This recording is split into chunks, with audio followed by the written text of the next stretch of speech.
दोस्तों नमस्कार। जैसे कि मैंने कहा था कि कल किसी टेक्निकल फॉल्ट के कारण रिकॉर्ड नहीं हो पाया था क्लास। आज मैं कोशिश करूँगा कि 2 लेसन कंप्लीट कर दूं और फिर मैं आगे लगातार चलता रहेगा और पूरा हिस्ट्री ऐसा समझ में आएगा कि आपको पता चलेगा कि हिस्ट्री फिर आपको एक बार सिर्फ सुनने की वजह से आपको सारा सब कुछ आप कॉपी में लिखने की स्थिति में रहोगे। चलिए स्टार्ट करता हूँ यहाँ से फिर।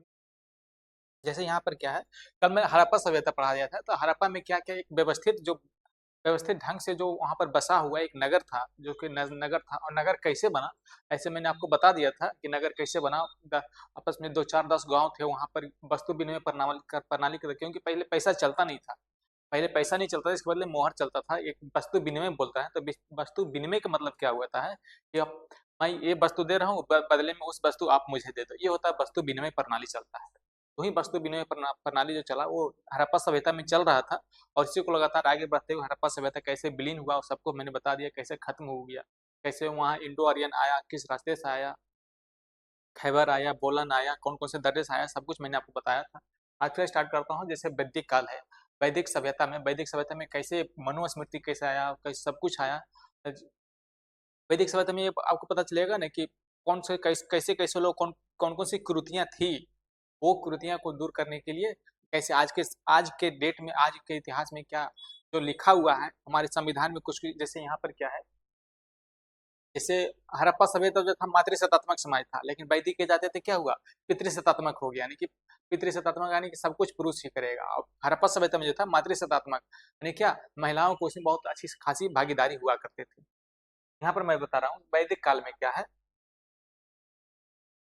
वैदिक काल में जैसे पिछले लेसन में मैंने क्या पढ़ा, हड़प्पा सभ्यता के लोग पूरी तरह से व्यवस्थित नगरों में रहते थे।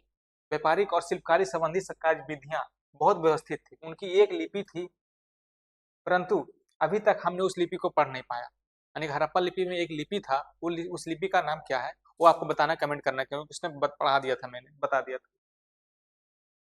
क्या 1900 ईस्वी ईसा पूर्व के आसपास नगरों का पतन शुरू हो गया और इसके पश्चात अनेक ग्रामीण बस्तियां का उदय हुआ। यानी क्या 1900 ईस्वी में हड़प्पा सभ्यता का पतन हो गया। हड़प्पा सभ्यता उस नाम, हड़प्पा सभ्यता कोई नाम चीज रहा नहीं। उसके बाद क्या हुआ, हर एक नए नए ग्रामीण का उदय हो गया कि एक ग्रामीण वहां हो गया, एक ग्रामीण वहां हो गया, सब डिवाइड हो गया। फिर मैं आ गया था, इस ग्रामीण बस्ती में अनेक तत्व थे जो हड़प्पा कालीन सभ्यता का निरंतरता दर्शाते थे। इसी कालावधि के दौरान हड़प्पा के क्षेत्रों के आसपास की बाहरी सीमाओं को आर्य या इंडो आर्य के नाम से लोगों ने भारत में प्रवेश की, और बाहरी सीमाओं में पुरातात्विक साक्ष्य मिलते हैं। इस पाठ में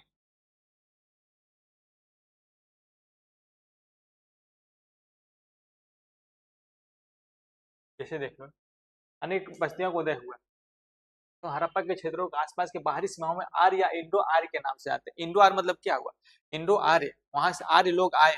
आर्य लोग कहाँ से आए, मिडिल ईस्ट से आए। मिडिल ईस्ट से आए, कौन से दर्रे से आए, मैंने बताया खैबर आया था, बुलंद दर्रा से आया था। इंडो आर्य, इंडो मतलब क्या हुआ, इंडस नदी, इंडस नदी के पश्चिमी साइड से आया था, इसलिए क्या इसको इंडो आर्य बोलते हैं। अब आर्य मतलब क्या होता है, आर्य मतलब होता है सर्वश्रेष्ठ माना जाता है आर्य। जैसे पहले का जो मूवी देखो होगे, चाहे या तो फिर महाभारत या रामायण जो सीरीज चला था उसमें देखोगे, तो अपने हस्बैंड को आर्य बोला जाता है। आर्य इसलिए बोला जाता है कि पुरुषों में सबसे सर्वोत्तम जो पोस्ट पोस्ट होता है, सर्वोत्तम पद जो होता है उसको आर्य बोलते हैं। संवेदनता दर्शाते हैं। इस पाठ में हम उन परिस्थितियों को जानकारी प्राप्त करेंगे जिनके कारण नए लोगों को प्रवेश किया, जानने का प्रयास करेंगे कि वैदिक साहित्य में इनकी सभ्यता के संबंध में किन किन मुख्य विशेषताओं का उल्लेख मिलता है। यहाँ तक मैंने हड़प्पा सभ्यता जो बेसिक जो मैंने पढ़ाया था उसको मैंने फिर आज रिकॉल कर दिया है। रिकॉल करके फिर मैं आज आगे आता हूँ यहाँ पर। अब आता हूँ वैदिक साहित्य पे।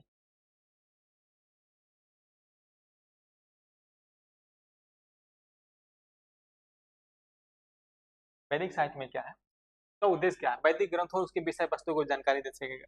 वैदिक साहित्य पढ़ने का मतलब क्या, उसको विषय वस्तु और उसका उद्देश्य क्या है इसके बारे में जानकारी मिलेगी।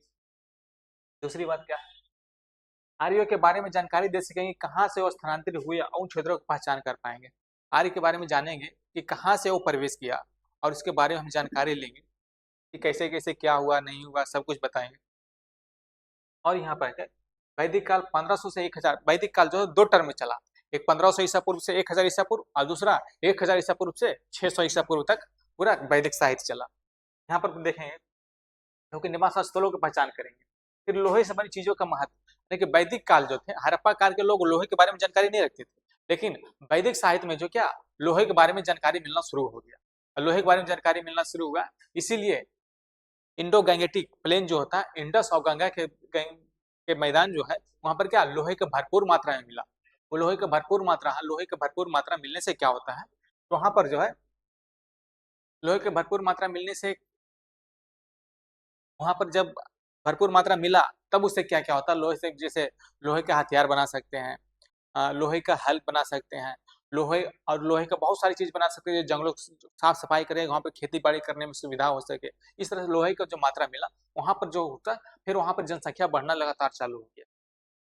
फिर 1000 से 600 ईसा पूर्व तक कालावधि के दौरान शुरू होने वाली अवधि के दौरान वैदिक कालीन लोगों को आर्थिक, सामाजिक और धार्मिक, यहाँ पर देख लो, आर्थिक, सामाजिक और धार्मिक और राजनीतिक संरचनाओं को और संस्थाओं में परिवर्तनों को पहचान कर सकेगा। यानी क्या 1500 से 1000 ईस्वी तक ठीक चला, 1000 के बाद से लगातार उसमें परिवर्तन आया। परिवर्तन क्या चीज में आया, आर्थिक में आया, धार्मिक में आया, सामाजिक में आया और राजनीतिक में आया, 4 चीजें में आया, उसका परिवर्तन आया। इस परिवर्तन को हम पढ़ेंगे क्या, इस परिवर्तन को आगे पढ़ेंगे, इस परिवर्तन को आगे पढ़ेंगे। फिर आगे देखो,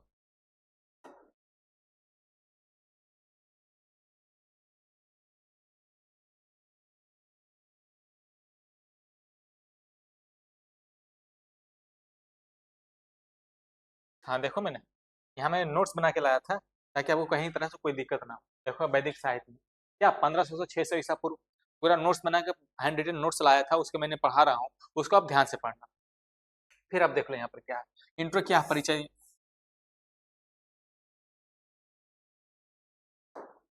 परिचय यहाँ पर दे रहा हूँ। क्या है, हड़प्पा का पतन लगभग कितने समय हुआ, 1900 ईसा पूर्व में हुआ। क्या ज्यादा हिंदी लिख दिया यहाँ पे, 1900 ईसा पूर्व में हुआ।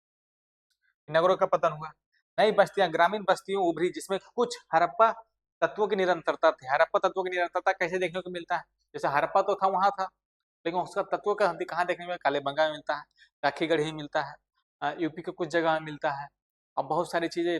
फिर आप आओगे जब आगे नेक्स्ट चैप्टर में पढ़ाऊंगा कि जनपद से साम्राज्य तक जो कैसे विस्तार हुआ इसके बारे में बताऊं। नई बस्तियां बनी जिसमें कुछ हड़प्पा संरचना मिलती है। आर्यों का आगमन हुआ, पुरातात्विक साक्ष्य इंडो आर्य के नाम से जाने लगा। पुरातात्विक साक्ष्य में जो है क्या इंडो आर्य, इंडो आर्य का मतलब क्या होता है, इंडो आर्य तो क्या मतलब इंडो आर्यंस, देखो यहाँ पर है ना, इंडो आर्यंस के नाम से जाने लगा। इंडो आर्यंस का मतलब क्या होता है, इंडो आर्यन से मतलब क्या, इंडस नदी के पश्चिम से जो आया उसको इंडस नदी बोल दिया, इंडो बोल दिया। आर्य मतलब क्या, सर्वश्रेष्ठ, सर्वश्रेष्ठ को क्या बोलते हैं, आर्य बोलते हैं। इसलिए इंडो आर्य को जो आगमन हुआ उसको इंडो इंडो आर्य नाम दिया गया, क्योंकि इंडस नदी के पश्चिम साइड से आए थे। फिर देखो स्रोत, हम उनकी संस्कृति का अध्ययन करते हैं, उसको कौन सा साहित्य नाम देते हैं, तो उसका वेद नाम दिया गया। वेद नामक साहित्य में क्या, उस वेद नामक साहित्य के माध्यम से हम क्या उसको पढ़ते हैं, जानते हैं, समझते हैं। फिर आगे आ जाए यहाँ पर,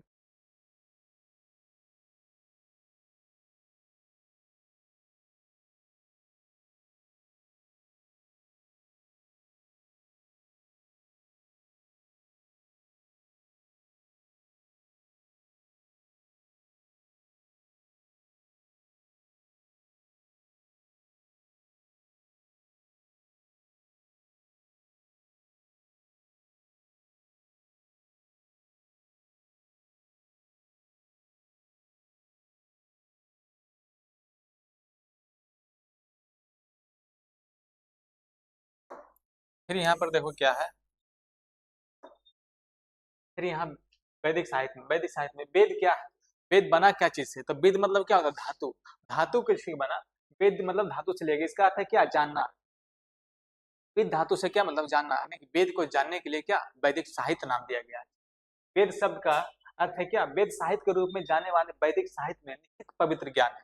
देखिए वैदिक साहित्य में जो है और बहुत सारे पवित्र ज्ञान दिया गया, उसका क्या, उसको ये नहीं गया दर्शाया गया कि क्या ज्ञान क्या चीज क्या निहित है, यानी कि आप उसको पढ़ोगे, समझोगे, जानोगे उसके बारे में, आपको बहुत सारे अंदर से फील आएगा कि नहीं ये चीज मैं कर रहा था, तो जो जो चीज पहले लिखा हुआ था।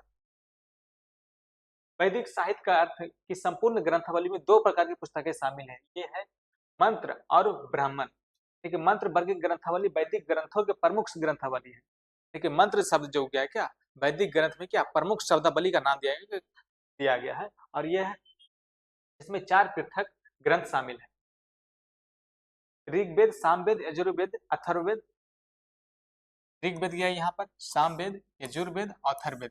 ये मैंने आपको पहले ही पढ़ा चुका है, फर्स्ट सेकंड चैप्टर में मैंने आपको पढ़ा दिया था कि ऋग्वेद क्या होता है, सामवेद क्या होता है, यजुर्वेद क्या है, अथर्ववेद क्या है। ऋग्वेद में क्या प्रार्थना सबक सारी, सामवेद में क्या संगीत से दिया गया है, फिर यजुर्वेद में क्या उसको कार्यकलाप में दिया गया, अथर्ववेद में क्या जादू टोना के बारे में दिया गया है। ये सारे सब कुछ मैंने आपको बता के रखा। ब्राह्मण ग्रंथों को ब्राह्मणीय वर्ग मानने की भूल ना करें। ब्राह्मण में वास्तव में गद्य रूप में लिखे गए ग्रंथ है, जिनमें मंत्रों की परिभाषाओं के विस्तार है, जिनमें बलिदान संबंधी कर्मकांड भी है, यानी क्या जिसमें बलिदान देना उसको भी कर्मकांड है क्या ब्राह्मण ग्रंथ में। ब्राह्मण ग्रंथ का बलिदान दिया गया, इसलिए आज के भी जो नारे लगते हैं क्या, आज के जो नारे लगते हैं, आज तक जेएनयू में, डीयू में, चाहे और पटना यूनिवर्सिटी में भी जहाँ तक नारे लगते हैं क्या कहते हैं, वहाँ के लोग कहते हैं क्या आजादी चाहिए, किस चीज से, तो ब्राह्मणवाद से आजादी, ब्राह्मण से नहीं, ब्राह्मणवाद से आजादी चाहिए कि ब्राह्मणवाद में ये सब सारी गलत कुरीतियां लिखी हुई है, उसको उससे आजादी चाहिए। जैसे कर्मकांड भी है। ब्राह्मण साहित्य चारों वेदों में उपलब्ध साहित्य को श्रुति कहते हैं, जिससे प्रत्यक्ष रूप में ऋषियों से सुना गया अरण्यक, यानी कि उसको लिखा गया नहीं है, कहीं पर कोई लिखावट कोई साक्ष्य मिलता नहीं, यानी कि ऋषि द्वारा जो सुनाया गया उसको संकलित किया गया, उसके फिर बाद में क्या संकलित किया गया, उसको फिर आज वैदिक साहित्य के नाम से जानते हैं। प्रत्यक्ष रूप में ऋषियों से सुना गया था अरण्यक, शाब्दिक अर्थ है जंगल, जंगल संधि पत्र। जंगल संधि पत्र क्या होता है कि जंगल के बड़े बड़े पेड़ होते हैं, उस पर कुछ ऋषियों द्वारा जो बोला गया उसको लिखा गया, ऋषियों ने बोल के जो लिखा गया वो पेड़ पर उसको कहते हैं जंगल संधि पत्र कहते हैं। उपनिषद क्या है, पास में ही नीचे बैठना, और मुख्य रूप से ब्राह्मण ग्रंथों का परिशिष्ट है। इन्हें वेदांत यानी कि वेदों का अंत भी कहा जाता है, और इसमें दार्शनिक विचार विमर्श, इसको वेदांत कहा जाता है। वेदांत मतलब क्या है, वेद का अंत, तो दार्शनिक विचार विमर्श कहते हैं। फिर आ गया जो यहाँ पर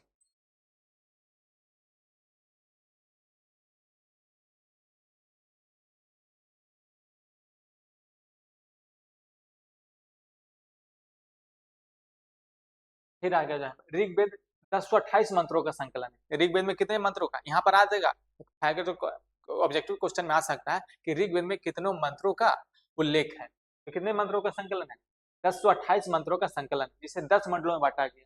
ये प्रारंभिक रचनाएं हैं, अंततः इसमें भारत के वैदिक कालीन लोगों के प्रारंभिक जीवन का उल्लेख मिलता है, यानी कि वैदिक काल के यानी कि उस काल के जो लोग जीवन जीते थे उसका उल्लेख मिलता है। उल्लेख में क्या मिलता है, सामवेद काव्य पदों पर संकलन है।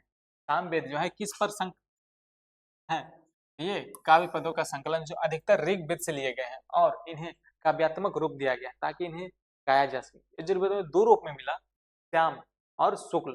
श्याम मतलब क्या होता है, कृष्ण, श्याम मतलब श्यामले होता है। आज कभी कहते हैं श्यामले रंग को क्या श्याम कहते हैं, अगर जो शुद्ध हिंदी से भी नीचे जाए तो क्या कृष्ण यानी कि काले रंग के होते हैं, और शुक्ल मतलब क्या सफेद। सार्वजनिक और व्यक्तिगत रूप में किए जाने वाले अनुष्ठानों का विवरण है। अथर्ववेद में जादुई मंत्रों का मैंने बताया था, 2 लेक्चर पहले बताया, अथर्ववेद में क्या जादुई मंत्र, टोना जादू टोना का मंत्र किसमें जिक्र किया है, अथर्ववेद में किया गया है। तंत्रों मंत्रों का संग्रह है, जिनका प्रयोग भूत प्रेतों को भगाने और रोगों को उपचार करने में किया जाता है। देखिए भूत प्रेतों को भगाने और रोगों को उपचार के लिए किया जाता है।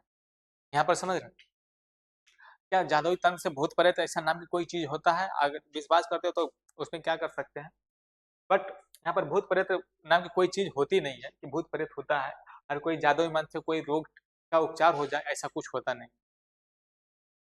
वैदिक साहित्य के गहन अध्ययन से पता चलता है कि वैदिक ग्रंथ साहित्यिक दृष्टि से सामाजिक और सांस्कृतिक विकास के 2 चरणों के कार्मिक विकास की जानकारी देता है।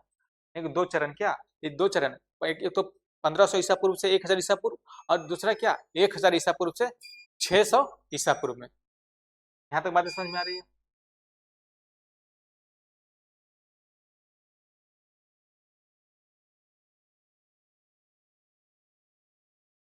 सामाजिक और संस्कृति के 2 चरणों के कार्मिक विकास की जानकारी देता है। ऋग्वेद जो कि प्राचीनतम ग्रंथ है, सबसे प्राचीनतम ग्रंथ कौन सा ग्रंथ है, तो ऋग्वेद है। सबसे प्राचीन सबसे पहला ग्रंथ कौन सा ग्रंथ है, तो ऋग्वेद, उसका उस नाम क्या है, ऋग्वेद। सामाजिक और सांस्कृतिक विकास के एक चरण की जानकारी देता है, यानी कि सामाजिक और सांस्कृतिक विकास एक चरण की जानकारी देता है कौन? ऋग्वेद देता है। और 3 वेद दूसरे चरण के विकास की जानकारी देता है। यानी क्या 1500 से 1000 के जो ईसा पूर्व के जो बीच डेवलप हुआ है उसमें ऋग्वेद की जानकारी देता है। और 1000 से 600 ईसा पूर्व में जो संकलित किया गया है, जो लिखा गया है, जो बताया गया है में क्या उसमें 3 वेद है, सामवेद, अथर्ववेद और यजुर्वेद, 3 वेद है। तो अन्य 3 वेद दूसरे चरण के कार्मिक कर्म की जानकारी देता है। प्रथम चरण को ऋग वैदिक काल या प्रारंभिक वैदिक काल कहते हैं और उसके बाद के चरण को उत्तर वैदिक काल कहते हैं। यानी क्या एक वैदिक काल होता है 1500 से 1000 और उत्तर वैदिक काल 1000 से 600 ईसा पूर्व। यानी कि उल्टा चलता है, ईसा के जन्म से पूर्व क्या उल्टा चलता है, यानी कि को कहते हैं बिफोर क्राइस्ट कहते हैं, वैदिक काल कहते हैं। और उसके बाद चरण को उत्तर वैदिक काल कहते हैं। प्रारंभिक वैदिक काल ऋग वैदिक मंत्रों की रचना का काल है। 1500 ईसा पूर्व से क्या 1000 ईसा पूर्व के कालखंड को इस कालावधि में रखा गया है। यहाँ तक बातें समझ में आ गई। उत्तर वैदिक काल की अवधि 1000 ईसा पूर्व से 600 ईसा पूर्व मानी गई, मैंने बताया था।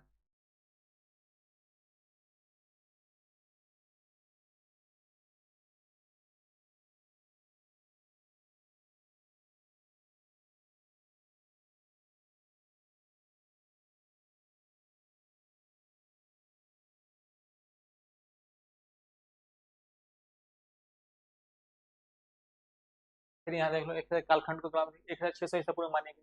हाल ही में संयुक्त राष्ट्र शैक्षिक वैज्ञानिक और सांस्कृतिक संगठन इसको द्वारा ऋग्वेद को विश्व मानव धरोहर साहित्य में शामिल किया। यहाँ पर देख लो क्या संयुक्त राष्ट्र, संयुक्त राष्ट्र क्या यूनाइटेड नेशन शैक्षिक वैज्ञानिक और सांस्कृतिक संगठन यूनेस्को द्वारा ऋग्वेद को क्या विश्व मानव धरोहर साहित्य में शामिल किया गया है। ऋग्वेद को शामिल किया गया। यहाँ पर क्वेश्चन बहुत सारे क्वेश्चन बन सकते हैं, यहाँ पर क्वेश्चन बन सकते हैं, बनेंगे क्या 90% उम्मीद है कि यहाँ से क्वेश्चन बनते हैं और बनेंगे। यूनेस्को यूनेस्को के विश्व मानव धरोहर शामिल के में कौन सा शामिल किया गया है? तो ऋग्वेद शामिल किया गया। ऋग्वेद सामवेद यजुर्वेद दे देगा और आपको यहाँ पर दे देगा क्या उसमें कौन सा शामिल किया गया है, तो ऋग्वेद शामिल किया गया। यहाँ पर बातें समझ में आ रही है। फिर आ जाओ वेद शब्द से आप क्या समझते हैं? वेद शब्द मतलब आपको बता दिया था, वेद शब्द ये क्वेश्चन आंसर है। क्वेश्चन आंसर में आगे पूरा लगातार पीवाईक्यू के माध्यम से सारा सब कुछ करा दूंगा।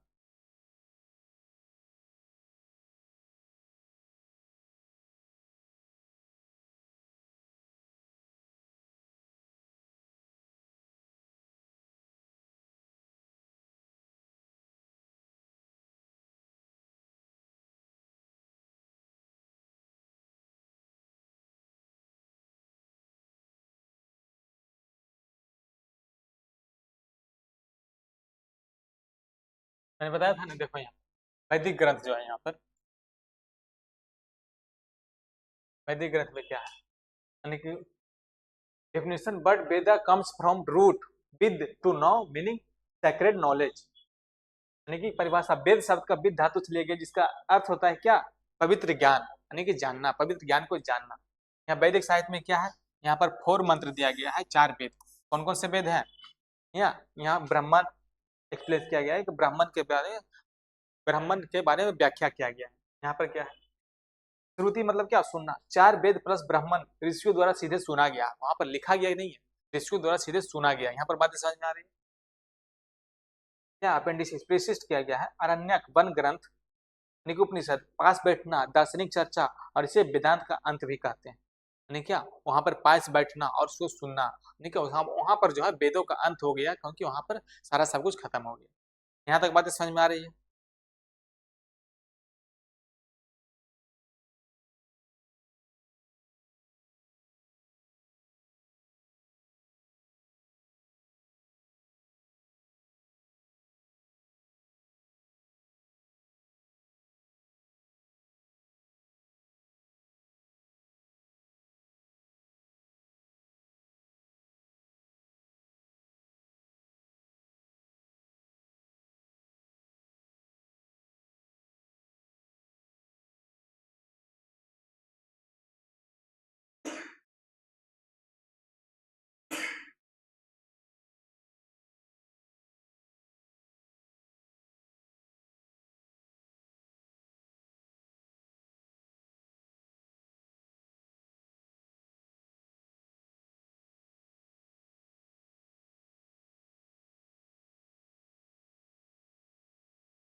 आर्यों का स्थान समझ रहे हैं। वेद मंत्रों का लेखक क्या है? 19वीं सदी में आर्यों का एक वंश माना गया, परंतु अब इन्हें ऐसे भाषाई समूह के लोगों के रूप में माना जाता है। इंडो यूरोपियन भाषा बोलते थे, ये तो बोले ना, एक मिडिल ईस्ट से आया तो यूरोप वाला भाषा बोलते थे। तो क्या इंडो यूरोप, यानी इंडो मतलब क्या, सिंध, यानी कि एक सिंधी भाषा है। सिंधी भाषा जो क्या, देखना 22 अनुसूची में क्या सिंधी भाषा को जोड़ा गया, 22 अनुसूची, यानी कि 8वीं अनुसूची में 22 भाषा जोड़ा गया, उसमें सिंधी भी है। यहाँ तक बात समझ में आ रही है? इंडो यूरोपियन भाषा बोलते थे, और उस भाषा से बाद में संस्कृत, लैटिन और ग्रीक इत्यादि भाषाओं का जन्म हुआ। इसकी जानकारी इन भाषाओं के शब्दों से मिलती है, इनकी ध्वनि और अर्थ समान है। अतः संस्कृत शब्द मातृ और पित, लैटिन शब्द मातर पितर से मिलते हैं। इसी प्रकार इनार शब्द जो है क्या, हित्ती तुर्की भाषा से, वेद काल का इंद्र शब्द के समान, सूर्य यानी क्या सूर्यास, और मरुत शब्द से कसमाइट, यानी कि मेसोपोटामिया के शिलालेखों में वैदिक कालीन सूर्य और मारुत शब्द के मतलब समान है। यानी कि मेसोपोटामिया के शहर में जो है दुनिया का सबसे पुराना शहर माना जाता है मेसोपोटामिया। बट मेसोपोटामिया से भी पुराना शहर कौन सा शहर है? हड़प्पा। यहाँ तक बातें याद रखनी। माना जाता है कि आर्य लोग मूलतः दक्षिण रूस से मध्य एशिया के बीच फैले घास के मैदानों स्टेपीज में रहते थे। यहाँ से आर्यों के एक समूह ने भारत के उत्तर पश्चिम में प्रवेश किया और इन्हें इनको आर्य अथवा केवल आर्यों के नाम से पुकारा जाने लगा। बोले ना, रूस के मैदान से ही कहा स्टेपीज में रहते थे, क्या साइबेरिया के मैदान कहा जाता है, स्टेपीज की घास के मैदान क्या साइबेरिया के मैदान कहा जाता है, बहुत ठंड पड़ती थी वहाँ। इंडो आर्य के अथवा केवल आर्यों के नाम से रहता है। पुरातात्विक साक्ष्य से पता चलता है कि ये स्थानांतरित लोग दक्षिणी साइबेरिया स्थित इंद्रोनोवा सभ्यता से आए थे और सभ्यता साहित्यवादी काल में विकसित हुआ। यहाँ से ये लोग हिंदू कुश के उत्तर, क्या हिंदू कुश किर्थर पहाड़ियां जो है पाकिस्तान के, आज आज के डेट में पाकिस्तान में मिलता है, हिंदू कुश किर्थर पहाड़ियां, वहां से ये लोग आए। उत्तर बैटरिया मरियाना आर्कियोलॉजिकल कम्प्लेक्स कहा जाता है और इसे अग्रसर हुए वहां से इन्होंने भारत में प्रवेश किया।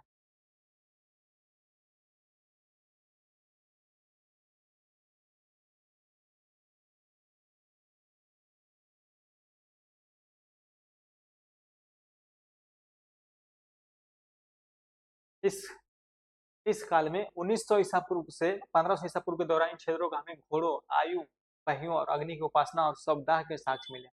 ठीक है, 1900 ईस्वी से 1500 ईस्वी के बीच में क्या मिला?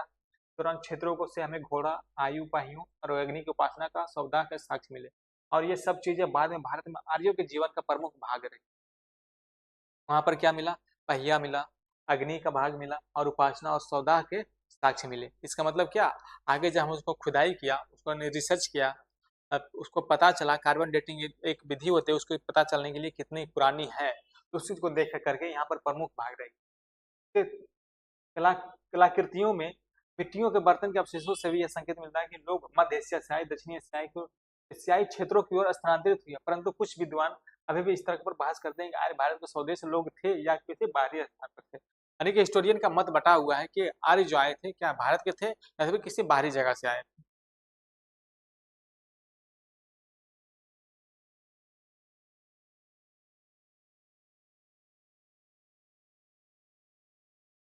यहाँ पर क्या है, देखो, नए लोग कई हजार वर्षों की अवधि के दौरान वहां अनेक समूहों में भारत आए। इस अवधि में देशज, आबादी और बाहर से आए लोग परस्पर कार्यकलाप करते थे। परस्पर कार्यकलाप की प्रक्रिया के परिणाम स्वरूप एक मुख्य बात यह हुई कि आर्यों के वैदिक किस्म की भाषा संपूर्ण उत्तर भारत क्षेत्र की प्रमुख भाषा बन गई। यानी क्या, वैदिक किस्म की जो भाषा थी संपूर्ण उत्तर भारत की भाषा बन गई। यहाँ तक बात समझ में आ रही? इस भाषा में रची गई प्रचलित पुस्तकें जिनका उल्लेख ऊपर किया गया वैदिक साहित्य है। क्योंकि उस जो भाषा बना, उस भाषा में जो उल्लेख किया गया, उस उल्लेख में जो पुस्तकें बनी उसको क्या वैदिक साहित्य नाम दिया गया। यहाँ तक बातें समझ में आ रही है?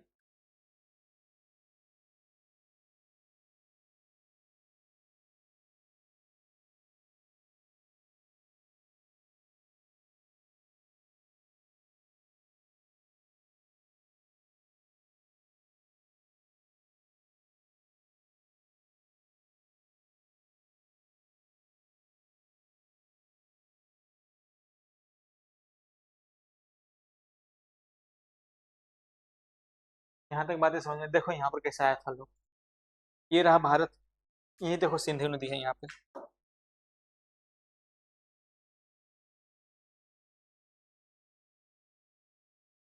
यहाँ पर देखो कैसे आया था। ये कैस्पियन सागर हुआ ये।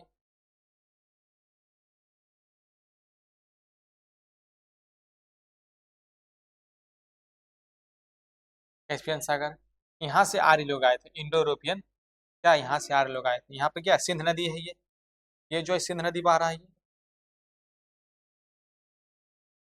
सिंध नदी, सिंध नदी में यहाँ से जो लोग आए थे, यहाँ पर क्या सिंधु नदी 2500 ईसा पूर्व से, यहाँ पर देखो यहाँ पर लिखा हुआ है 2500 ईसा पूर्व में जब आना शुरू हुई है यहाँ से, तो क्या इंडो आर्यन कहता है वहां से। यहाँ तक बातें समझ में आ रही है।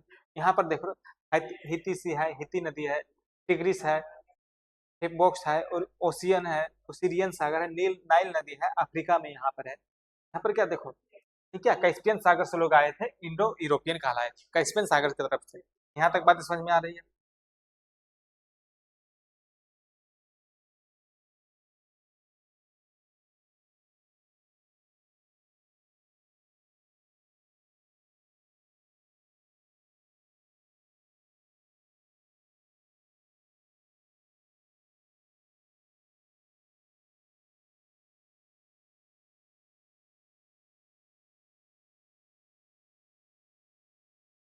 यहाँ तक देखो, वैदिक आर्यों का भौगोलिक विस्तार किया, वैदिक आर्य जो है तो उसका भौगोलिक विस्तार किया था। यहाँ पर ये देखने वाली बात, जैसे प्राचीन आर्य लोग सप्त सिंधु, यानी सप्त सिंधु मतलब क्या होता है, 7 नदियों का समूह, सप्त सिंधु कौन कौन से आए, सिंधु आए, रावी आए, सतलज, ब्यास, कौन कौन सारी नदियां मैं आपको आगे बता रहा हूँ, कौन कौन सी नदियां, 7 नदियों के बहाव को क्या सप्त सिंधु नाम दिया गया। यहाँ पर क्या है, सप्त सिंधु नाम से क्षेत्र में रहती है, जिसका अर्थ है क्या 7 नदियों वाला क्षेत्र।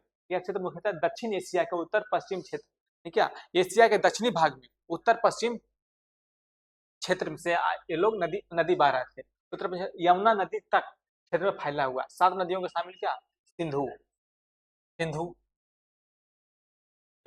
सिंधु, झेलम, चिनाब, रावी, बिपाशा, सुतुद्री और सरस्वती। यहाँ पर देख लो, यहाँ पर मैं लिख देता हूँ कि आज की जो नदी नाम दिया गया है वो वैदिक साहित्य में उसका नाम क्या है, ये मैं बता रहा हूँ यहाँ पर। तो वैदिक साहित्य में इसका नाम क्या है देख लो, पहले सबसे पहले वितस्ता, वितस्ता को क्या, झेलम नदी को वितस्ता बोलते थे, झेलम नदी को वितस्ता बोलते थे, वितस्ता। फिर आगे क्या है, आसिकनी नदी को, चिनाब नदी को आसिकनी बोलते थे,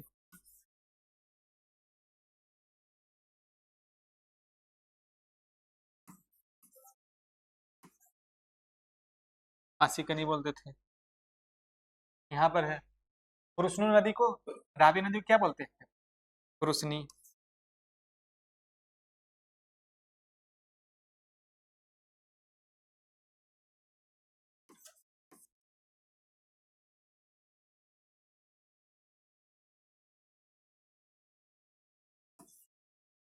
रावी नदी को पुरुषनी।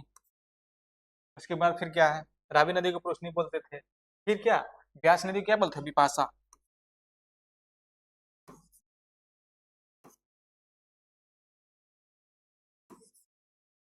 ब्यास नदी को बिपाशा। फिर आ जाओ, सतलज नदी के पास है सुतुद्री,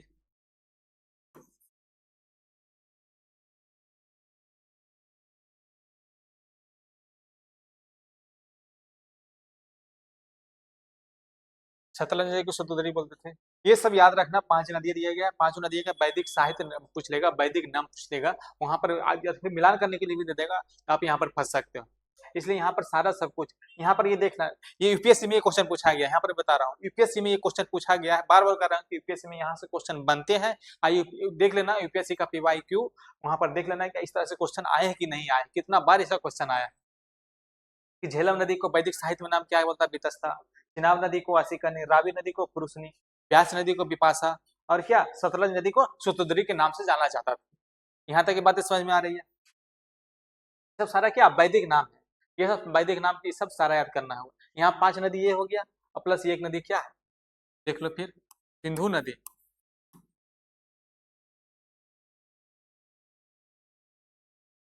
सिंधु और सरस्वती।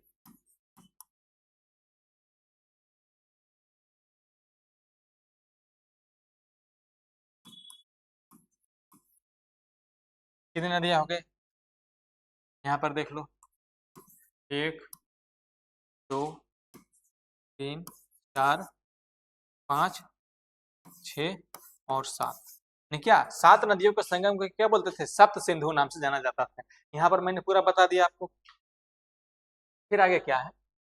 इस क्षेत्र में ऋग वैदिक काल के लोगों के निवास किया करते थे, युद्ध लड़े और अपने अन्य पशुओं के झुंडों को चराया, पशुओं को घरेलू पालतू जानवर बनाया। यानी क्या यहाँ के लोग जो है पशुओं एक जीवन यापन के लिए कौन से सबसे पहले क्या जिसका पशुओं को चराना, और पशुओं को चराने जब बन गया, पशुओं को पालना बन गया, तो पशुओं को पालना मतलब क्या होगा? पशुओं को वो अपना जीवन यापन का हिस्सा मानते थे, उसको शिकारी मानते थे कि जीवन पशुओं को जब पालेंगे तब उससे हमको खाने को मिलेगा, और नहीं कुछ तो पशु को ही वो लोग खाते थे। यानी कि क्या वहीं से पालतू बनाना शुरू किया गया, पशुओं को झुंड चराया, पालतू जानवर बनाया। धीरे धीरे पूर्व दिशा की ओर बढ़ते हुए उत्तर वैदिक काल में उत्तर प्रदेश में क्या एक जगह नाम है कौशल, यहाँ पर कौशल यह है कौशल, और बिहार के विदेह पहुंचे। यहाँ आकर वो ऐसे लोगों के संपर्क में आए, उनसे भिन्न भाषाएं बोलते थे और बहुत लंबे समय से इस क्षेत्र में निवास कर रहे थे। वो धीरे धीरे इंडो आर्यन जो हुआ सीधे सीधे धीरे धीरे वो पूर्व की ओर बढ़ने लगे। पूर्व की ओर कहाँ तक बढ़े? तो उत्तर प्रदेश में कौशल नामक की जगह है, यहाँ पर देख लो, उत्तर प्रदेश में कौशल नामक जगह है, और बिहार में विदेह नामक की जगह है, जो वैदिक साहित्य में विदेह नामक की जगह है, वहाँ एक जगह है। वहां तक वो लोग आए, वहां तक आए तो वहां के लोग अनेक लोगों के संपर्क में आए, जहाँ पर क्या अलग अलग भाषाएं बोली जाती थी, वहां लंबे समय तक निवास कर रहे थे, वैसे लोगों से मिले। ठीक है, यहाँ पर आप देखो आगे आता हूँ।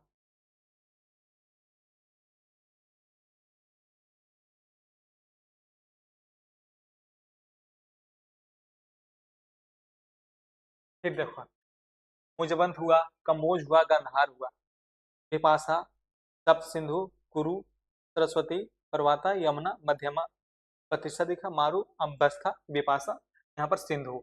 यहाँ पर सारे सारे सब कुछ दिया गया है। कौशल देखो यहाँ पर आया था, यहाँ पर क्या, यहाँ पर देखो कौशल, यहाँ पर विदेह, यहाँ तक उन्हें इंडो आर्यन लोग यहाँ तक आए थे। यहाँ पर मैप से देख रहे हो, यहाँ पर पूरा मैपिंग मैं आपको इसलिए लाया हूँ, मैपिंग से आपको ज्यादा समझ में आ सके। बिहार में विदेह और क्या यूपी में कौशल, इस तरह से याद रखना। बिहार में विदेह यानी कि बी से बिहार और बी से विदेह, फिर यूपी में कौशल, यूपी में कौशल, याद रखना। यहाँ तक बातें समझ में आ रही है?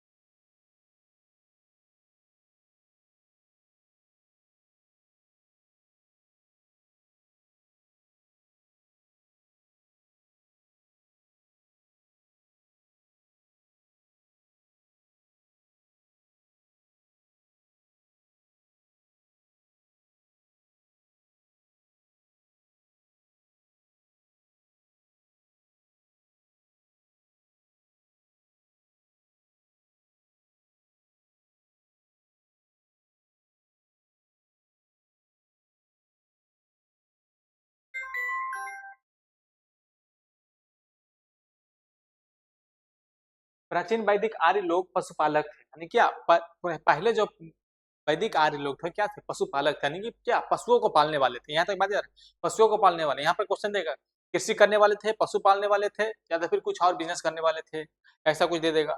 या फिर क्या वैदिक साहित्य के लोग जो थे क्या पशु को पालने वाले थे, पशुपालन उनका मुख्य व्यवसाय था। ये दूध, मांस और चमड़ा प्राप्त करने के लिए गाय, भैंस, भेड़े, बकरियां और घोड़े पालते थे। यहाँ पर ध्यान रखना, हड़प्पा सभ्यता में गाय का जिक्र नहीं है, घोड़े का जिक्र नहीं है, बट यहाँ पर वैदिक साहित्य में गाय और घोड़े दोनों का जिक्र है। यहाँ पर ऐसा क्वेश्चन घुमा करके पूछ देगा कि हड़प्पा सभ्यता में कौन से जानवर का जिक्र नहीं है, कौन से जानवरों को साक्ष्य नहीं मिला। यहाँ पर गाय, घोड़े ये सब दे देगा, तो यहाँ पर फंसना मत। ऋग्वेद में मिले साहित्यिक साक्ष्यों के विश्लेषण से हमें यह साक्ष्य मिलते हैं कि गौ शब्द से अनेक शब्दों का उद्भव हुआ। इसका अर्थ है गाय, ध्यानी व्यक्ति को गोमत कहते थे, और बेटी दुहित्री जिसका अर्थ है गाय का दूध दूहती। गवेषणा शब्द का शाब्दिक अर्थ है गायों की खोज करना। ठीक है, जो धनी लोग होते थे उसको गोमत कहते हैं, और बेटी दुहित्री जिसका अर्थ है क्या गाय का दूध दूहती थी, उसका बेटी का नाम दुहित्री था, उसका जो जो दूध दूहती थी उसका दुहित्री नाम दिया गया।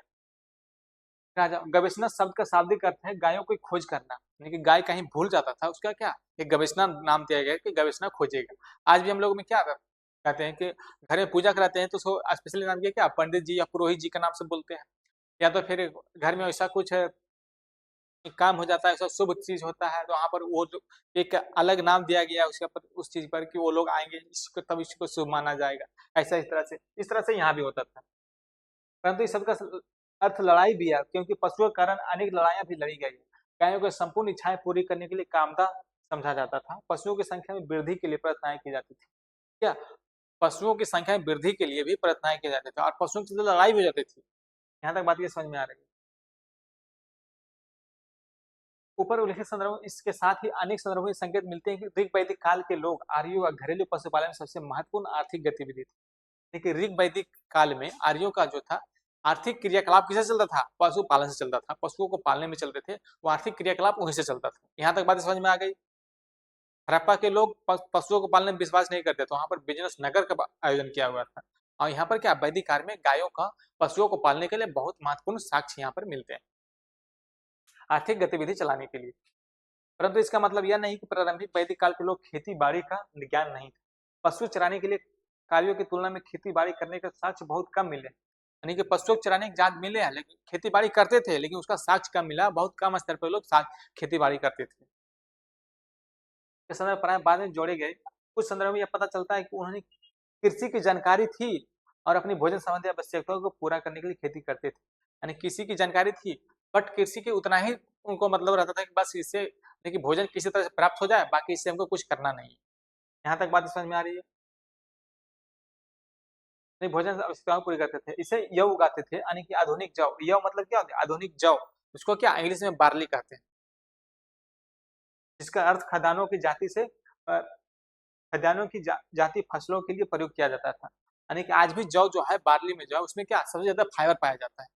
फाइबर कोई भी अनाज का को भी जो ऐसा बने गया उसके क्या फाइबर छिलके पे बहुत ज्यादा फाइबर मात्रा में फाइबर पाया जाता है। इसलिए क्या जौ में सबसे ज्यादा छिलके होते हैं, उसमें फाइबर पाया जाता है सबसे ज्यादा जौ में। इसलिए वहां पर फाइबर खाने के लिए डॉक्टर बहुत ज्यादा प्रोत्साहित भी करते हैं। इसलिए फाइबर यानी कि खाना चाहिए जौ।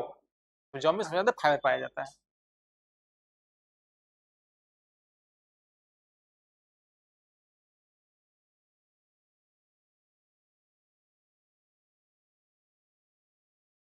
यहाँ पर फिर देखो,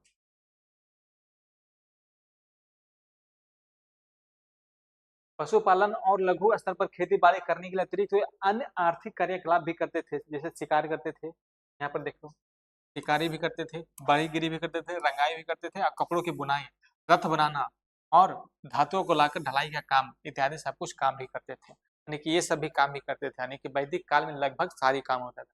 पशुपालन भी होता था, खेती बाड़ी भी होता था, बरहीगिरी भी करते थे, रंगाई भी करते थे, कपड़ों की बुनाई भी करते थे, और रथ को बनाने का भी काम कहाँ के लोग करते थे? वैदिक आर्य के लोग करते थे, वैदिक सभ्यता के लोग करते थे।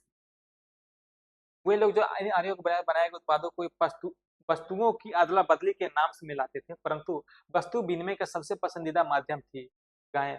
बलियों के अनुष्ठानों के उपरांत ब्राह्मण पुजारियों को गायें, घोड़ों और सोने के गहने शुल्क के रूप में मिलते थे। यहाँ पर देख लो, इन कारीगर उत्पादों को वस्तुओं को अदला बदली के नाम में काम में लाते थे। यानी कि ये सब जो करते थे, कपड़ा रंगाई करते थे, बढ़ईगिरी करते थे, या कपड़ों की बुनाई, रथ बनाने, तो उसको क्या काम में लाते थे?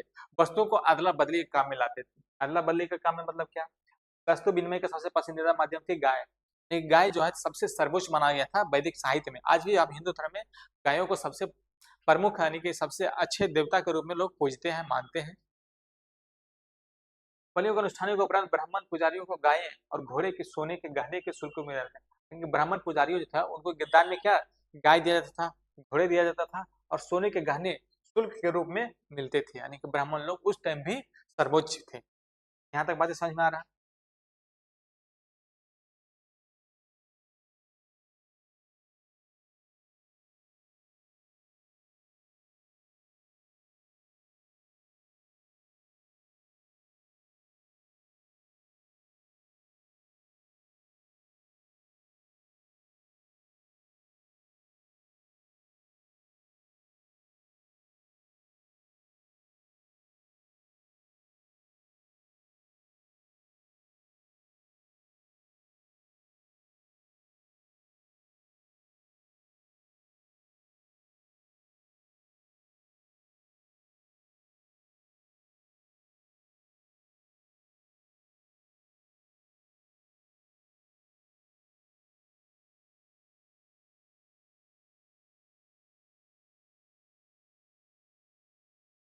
फिर मैं आगे यहाँ पर ही देखो उसी को फिर से मैंने नोट्स बना के लाया, तो नोट्स आपको मैं दे रहा हूँ। ठीक है, ऋग्वेद सबसे पुराना है। ऋग्वेद में क्या, ठीक है, 1028 सूक्त है, क्या 10 मंडल है, और पूर्व वैदिक जीवन दर्शाता है। अनेक सामवेद गायन के लिए छंद। सामवेद में क्या होता है, यजुर्वेद में क्या सबसे पुराना है, सूक्त मंडल है, यहाँ पर बात समझ में आ रही है। सामवेद में क्या, गायन के लिए छंद यानी कि संगीत, इस भी क्या अधिकतर ऋग्वेद से लिया गया है। यहाँ पर बात है यजुर्वेद, यजुर्वेद में क्या अनुष्ठान, यानी कृष्ण और शुक्ल पक्ष अनुष्ठान। यजुर्वेद मतलब क्या, अनुष्ठान मतलब क्या होता है, कैसे क्रियाकलाप करना है, यानी कि अपना क्रियाकलाप को दर्शाया गया किसमें, यजुर्वेद में। और अथर्ववेद में बुरी आत्माओं रोगों की दूर करने के लिए जादुई मंत्र तंत्र, उसमें क्या अथर्ववेद में दर्शाया गया है, बताया गया। यहाँ पर बातें समझ में आ रही है। जैसे पूर्व वैदिक काल में क्या हुआ, 1500 बीसी से लेकर के 1000 बीसी, और क्या, उत्तर वैदिक काल में 1000 बीसी से लेकर कितना 600 बीसी तक के काल को दर्शाया गया है। यहाँ तक बातें पता होना चाहिए। यहाँ तक मैं दोबारा दोबारा बोल रहा हूँ। देखो यार, आर्यों का प्रवासन कैसे हुआ, आर्य आर्य लोग कैसे आए, आर्यों का प्रवासन जो हो उसमें क्या पहचान, कोई नस्ल नहीं है बल्कि भाषाई समूह, यानी क्या भारोपीय, यानी कि भारतीय भी है यूरोपीय भी। यहाँ तक बातें समझ में आ रही है। जैसे साक्ष्य क्या है, संस्कृत मैत्री पितरी लैटिन मेटर फैटर, यानी क्या हिटिल इनर एंड वैदिक इंद्र। यहाँ तक बात, यहाँ पर क्या है, जैसे संस्कृत मैत्री में जो दिया गया है क्या, लैटिन, संस्कृत भी दिया है और लैटिन भी है, दोनों है। क्या यानी कि भारतीय यूरोपीय, इंडो यूरोपीय कहा भाषा का नाम दिया गया इंडो यूरोपीय।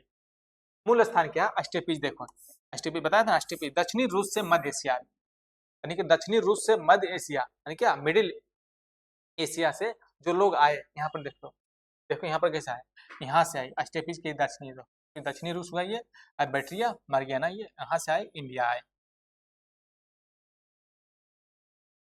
यहाँ पर ये देख रहे हो रूट क्या है, रूट मार्ग देखो यहाँ पर रूट है, एंड्रोनोवा संस्कृति साइबेरिया और क्या बैटरिया मार्गियाना होते हुए कहाँ आया, भारत आया।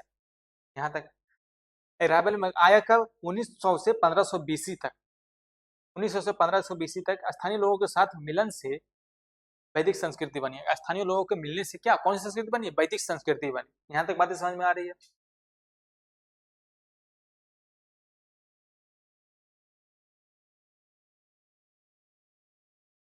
फिर यहाँ पर देखो भौगोलिक विस्तार कैसे हुआ। भौगोलिक विस्तार का जो है पूर्व वैदिक अधिक वैदिक सप्त सैंधा बनी, सप्त सैंधा मतलब कि 7 नदियों का संगम जो बताया, सप्त सैंधा। देखिए यहाँ पर देख लो, lands of 7 rivers north west south Asia up to Yamuna, 7 नदियों का क्षेत्र उत्तर पश्चिम दक्षिण एशिया से यमुना तक, यानी क्या उत्तर पश्चिम क्षेत्र का, उत्तर पश्चिम दक्षिणी एशिया से यमुना नदी का। यहाँ पर देखो सप्त सिंधु, यानी क्या यहाँ से लेकर के यहाँ तक के द 7 रिवर्स, सिंधु बितस्ता असिकनी पुरुषनी बिपाशा और क्या शतुद्री और सरस्वती, यानी 7 नदियां, सिंधु बितस्ता असिकनी पुरुषनी बिपाशा और शतुद्री सरस्वती, यहाँ तक दर्शाया गया।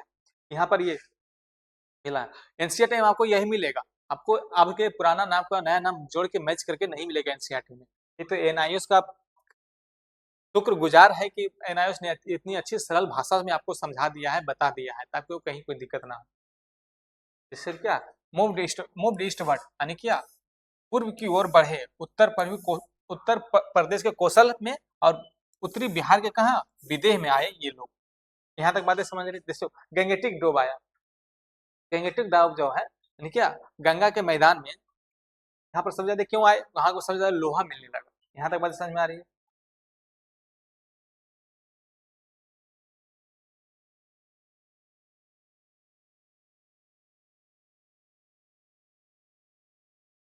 यहाँ पर देखो 4.4 में अर्ली वैदिक इकोनॉमी क्या है, पूर्व वैदिक अर्थव्यवस्था, मुख्य व्यवसाय पशुपालन मवेशी पालन। वहां के मुख्य व्यवसाय था, वैदिक साहित्य का मुख्य व्यवसाय क्या है, तो मुख्य व्यवसाय क्या है, पशुपालन मवेशी पालन। इंपोर्टेंस ऑफ काउ, यानी क्या वेल्दी पर्सन, गोमत, धनी व्यक्ति को क्या कहा जाता था, गोमत कहा जाता था। फिर देखो डॉटर, यानी क्या दोहित्री, वन हु मिल्क, बेटी, दोहित्री दूध दूहने वाले। फिर आ गया बैटल, यानी कि गवेषणा, सर्च फॉर काउ युद्ध, गवेषणा गायों की खोज करने वाला। यहाँ तक मैंने बता दिया था, सारे सब कुछ मैंने वहां पीडीएफ में बता दिया, और फिर आपको यहाँ पर नोट्स भी मैंने बता दिया, नोट्स पर भी लाया। और जो आप लोग कहोगे, आप लोग कमेंट करना कि नोट्स आपको चाहिए कि नहीं चाहिए। नोट्स आपको चाहिए तो फिर मैं आपको डिस्क्रिप्शन बॉक्स टेलीग्राम पर आपको दे दूंगा। अगर जो आपको नहीं चाहिए तो फिर आपने पढ़ लोगे तो फिर और अच्छी बात है। अगर जो आपको चाहिए तो कमेंट करना कि आपको चाहिए ऐसा नोट्स बन करके पूरा पीडीएफ में चाहिए, तो पूरा सारा नोट्स मैं आपको दे दूंगा। नोट्स दूंगा, क्वेश्चन आंसर पूरा करा करके दूंगा, जितने सारे पीवाईक्यू है सारा के सारा सब कुछ पीडीएफ के फॉर्म में आपको टेलीग्राम में मिल जाएगा। जो सिर्फ कमेंट यूट्यूब पर कमेंट करना कि हाँ ये चाहिए कि नहीं चाहिए। फिर देखो एग्रीकल्चर में क्या है, गाय। कृषि में क्या गौन या जौ उगाते थे, यानी कृषि में क्या उगाते थे, जौ उगाते थे। क्या, कौन से लोग, वैदिक साहित्य के लोग। फिर आ गया शिल्प में आ जाओ, शिल्प में क्या करते थे, बढ़ईगिरी करते थे, रथ निर्माण करते थे, धातु कर्म और बुनाई करते थे। यहाँ तक बातें समझ में आ रही है। विनिमय जो है, वस्तु विनिमय प्रणाली, यानी कि गाय, गाय मुख्य माध्यम था वस्तु विनिमय प्रणाली का। अब गाय को सबसे महंगी बनाना था वस्तु विनिमय प्रणाली में, गाय का सबसे मुख्य चीज ये था वस्तु विनिमय प्रणाली करने के लिए। गाय के बदले में वो लोग सोना देते थे, चांदी देते थे, और कोई बहुत सारी जो जरूरत चीजें होती थी वो गाय के बदले में मिलता था। यहाँ तक बातें समझ में आ रही है।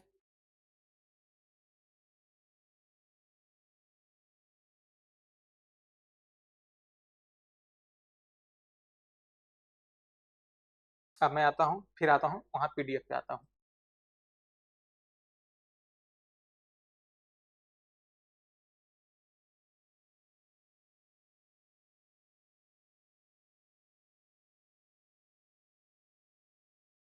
तो देखो उत्तर वैदिक काल में आए परिवर्तन, पर देख रहे हो, उत्तर वैदिक काल में कृषि वैदिक लोगों का मुख्य व्यवसाय बन गया था। खेती बाड़ी की प्रक्रिया शुरू करने के लिए अनेक धार्मिक अनुष्ठानों पर आरंभ किए गए थे। इसमें यह भी कहा गया कि हल चलाने के लिए 6 और 8 जोड़े बैल जोते थे, यानी क्या, हल चलाने के लिए 6 और 8 जोड़े बैल जोते जाए हल चलाने के लिए।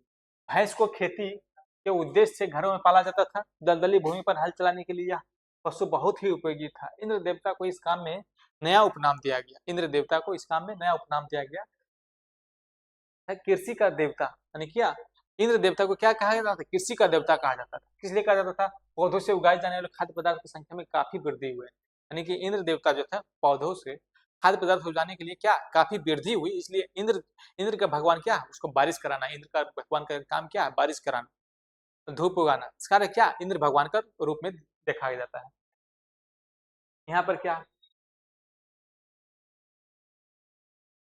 संख्या, जौ के अतिरिक्त अब ये लोग गेहूं, चावल, दालों, क्या, गेहूं, चावल, दालों, मसूर, ज्वार, बाजरा, गन्ने इत्यादि खेती करते थे। पका हुआ चावल दान दक्षिणा की चीजों में शामिल था। पका हुआ चावल क्या, दान दक्षिणा की चीजों में शामिल था। इस प्रकार खाद्य उत्पादों की शुरुआत के बाद कृषि के उत्पादों को धार्मिक अनुष्ठानों में दान किया जाने लगा था। तिल, जिसमें सर्वाधिक खाद्य वनस्पति तेल निकाला जाता था, धार्मिक कर्मकांड में प्रयोग था तिल। यहाँ पर जो है आज भी पूजा में अगर जो कोई तेल यूज होता है, पूजा में अगर जो कोई जलाना, दिए जलाना हो, तो दिए जलाने में किस तेल का काम लिया जाता है, तिल का तेल। यहाँ पर लिख देता हूँ,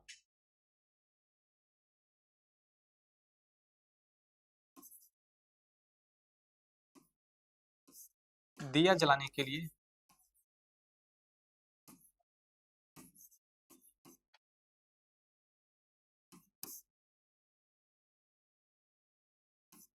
तिल का,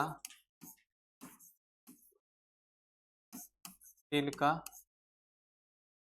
तिल का तेल,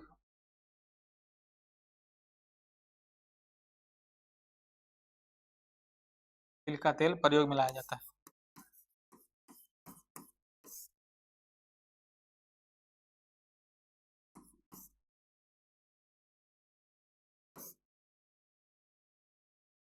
प्रयोग में लाया जाता है। यहाँ पर बातें समझ में आ रही है।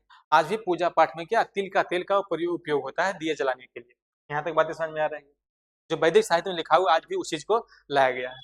उत्तर वैदिक काल में आर्य सभ्यता के विस्तार का एक प्रमुख तत्व क्या, 1000 ईसा पूर्व से आसपास लोहे का प्रयोग की शुरुआत होना शुरू हुआ। नहीं क्या, उत्तर वैदिक काल में लोहे का प्रयोग होना शुरू हुआ। यहाँ तक बातें समझ में आ रही है। ऋग वैदिक काल के लोग अयस नाम की जिस धातु का परिचित थे वह शायद तांबा या कांसा रही होगी। उत्तर वैदिक काल में अयस के साथ साथ श्याम व कृष्ण विशेषण जोड़ा गया। इसका अर्थ है क्या, काला, और इसे लोहे के संकेतक के रूप में जाना जाता था। यानी कि कृष्ण जो था, कृष्ण को काला के रूप में जोड़ा गया, तो लोहे के संकेतक के रूप में जोड़ा, यानी कि जाना जाता था। पुरातात्विक साक्ष्यों से पता चलता है कि इस लोहे का प्रयोग 1000 ईसा पूर्व के आसपास आरंभ हुआ, 1000 ईसा पूर्व के आरंभ हुआ।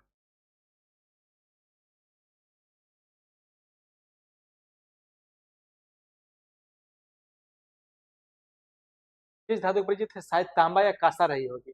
अयस नाम की जिस धातु से परिचित है वह शायद तांबा या कांसा रही होगी। ठीक है, एक अयस होता है, एक श्याम होता है। यहाँ पर अयस मतलब क्या? तांबा या कांसा रही होगी। उत्तर वैदिक काल के अयस के साथ श्याम व कृष्ण का विशेषण जोड़ा गया, इसका अर्थ है काला। एक तरह से आरंभ हुआ जो उत्तर वैदिक काल साहित्य काल माना जाता है। भारत के उत्तरी और पूर्वी भागों, भारत के उत्तर पश्चिमी भागों से अधिक वर्षा होती है।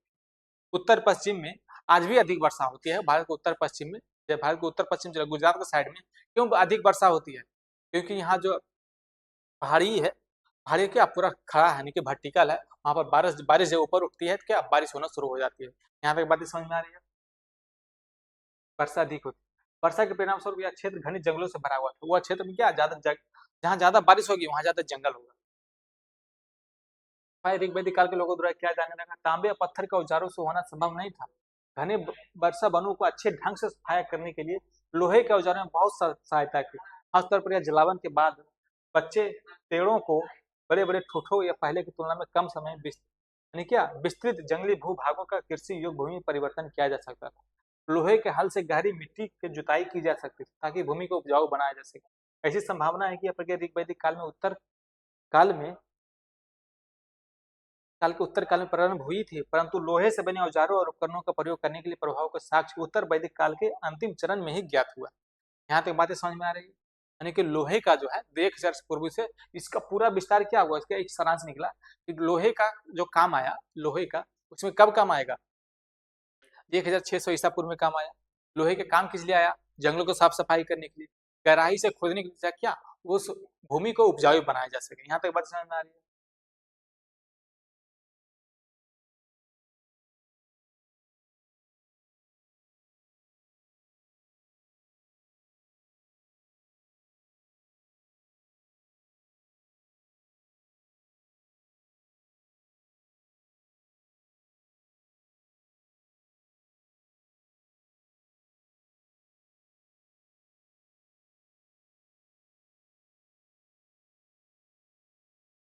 उत्तर वैदिक काल के दौरान कृषि अर्थव्यवस्था के विस्तार से जनसंख्या में लगातार वृद्धि होती गई। चित्रकारी किए गए सुरमई रंगों के बर्तनों में पीजीडब्ल्यू की संख्या और आकार बढ़ने के अवशेष मिलने के कारण दोआब क्षेत्रों में आबादी बढ़ने के साक्ष्य मिले। कि दोआब क्षेत्र में क्या, यानी कि जहाँ गंगा और सिंध नदी के जो दोआब क्षेत्र है, दो नदियों के संगम के बीच में जो आया है, गंगा यमुना ले लो, दोआब क्षेत्र में क्या जनसंख्या वृद्धि है। क्यों? क्योंकि वहां पर बारिश की पानी की अच्छी खासी व्यवस्था थी। वहां पर भूमि जो था उपजाऊ था, वहां की मिट्टी जो क्या उपजाऊ था वहां पर, इसलिए वहां पर अपना जीवन यापन करने में आसानी थी।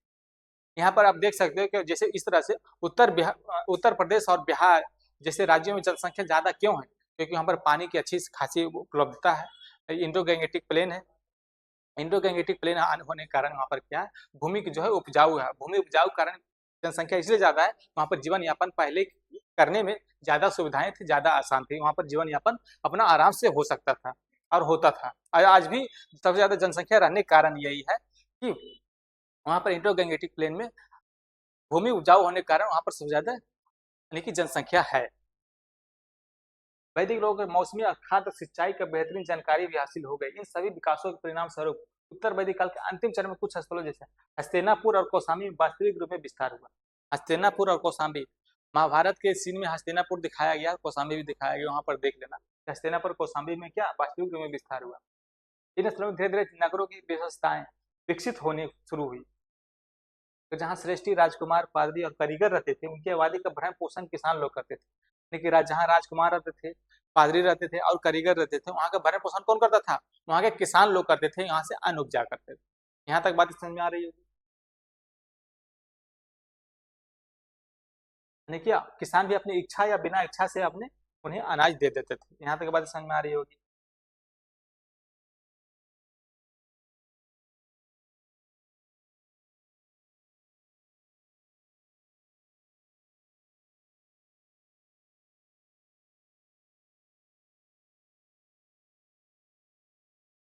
ऋग्वैदिक समाज की मूलभूत इकाई परिवार थी। यह पिता प्रधान समाज था और विवाह की परंपरा थी। ऋग्वैदिक समाज की मूलभूत इकाई क्या था?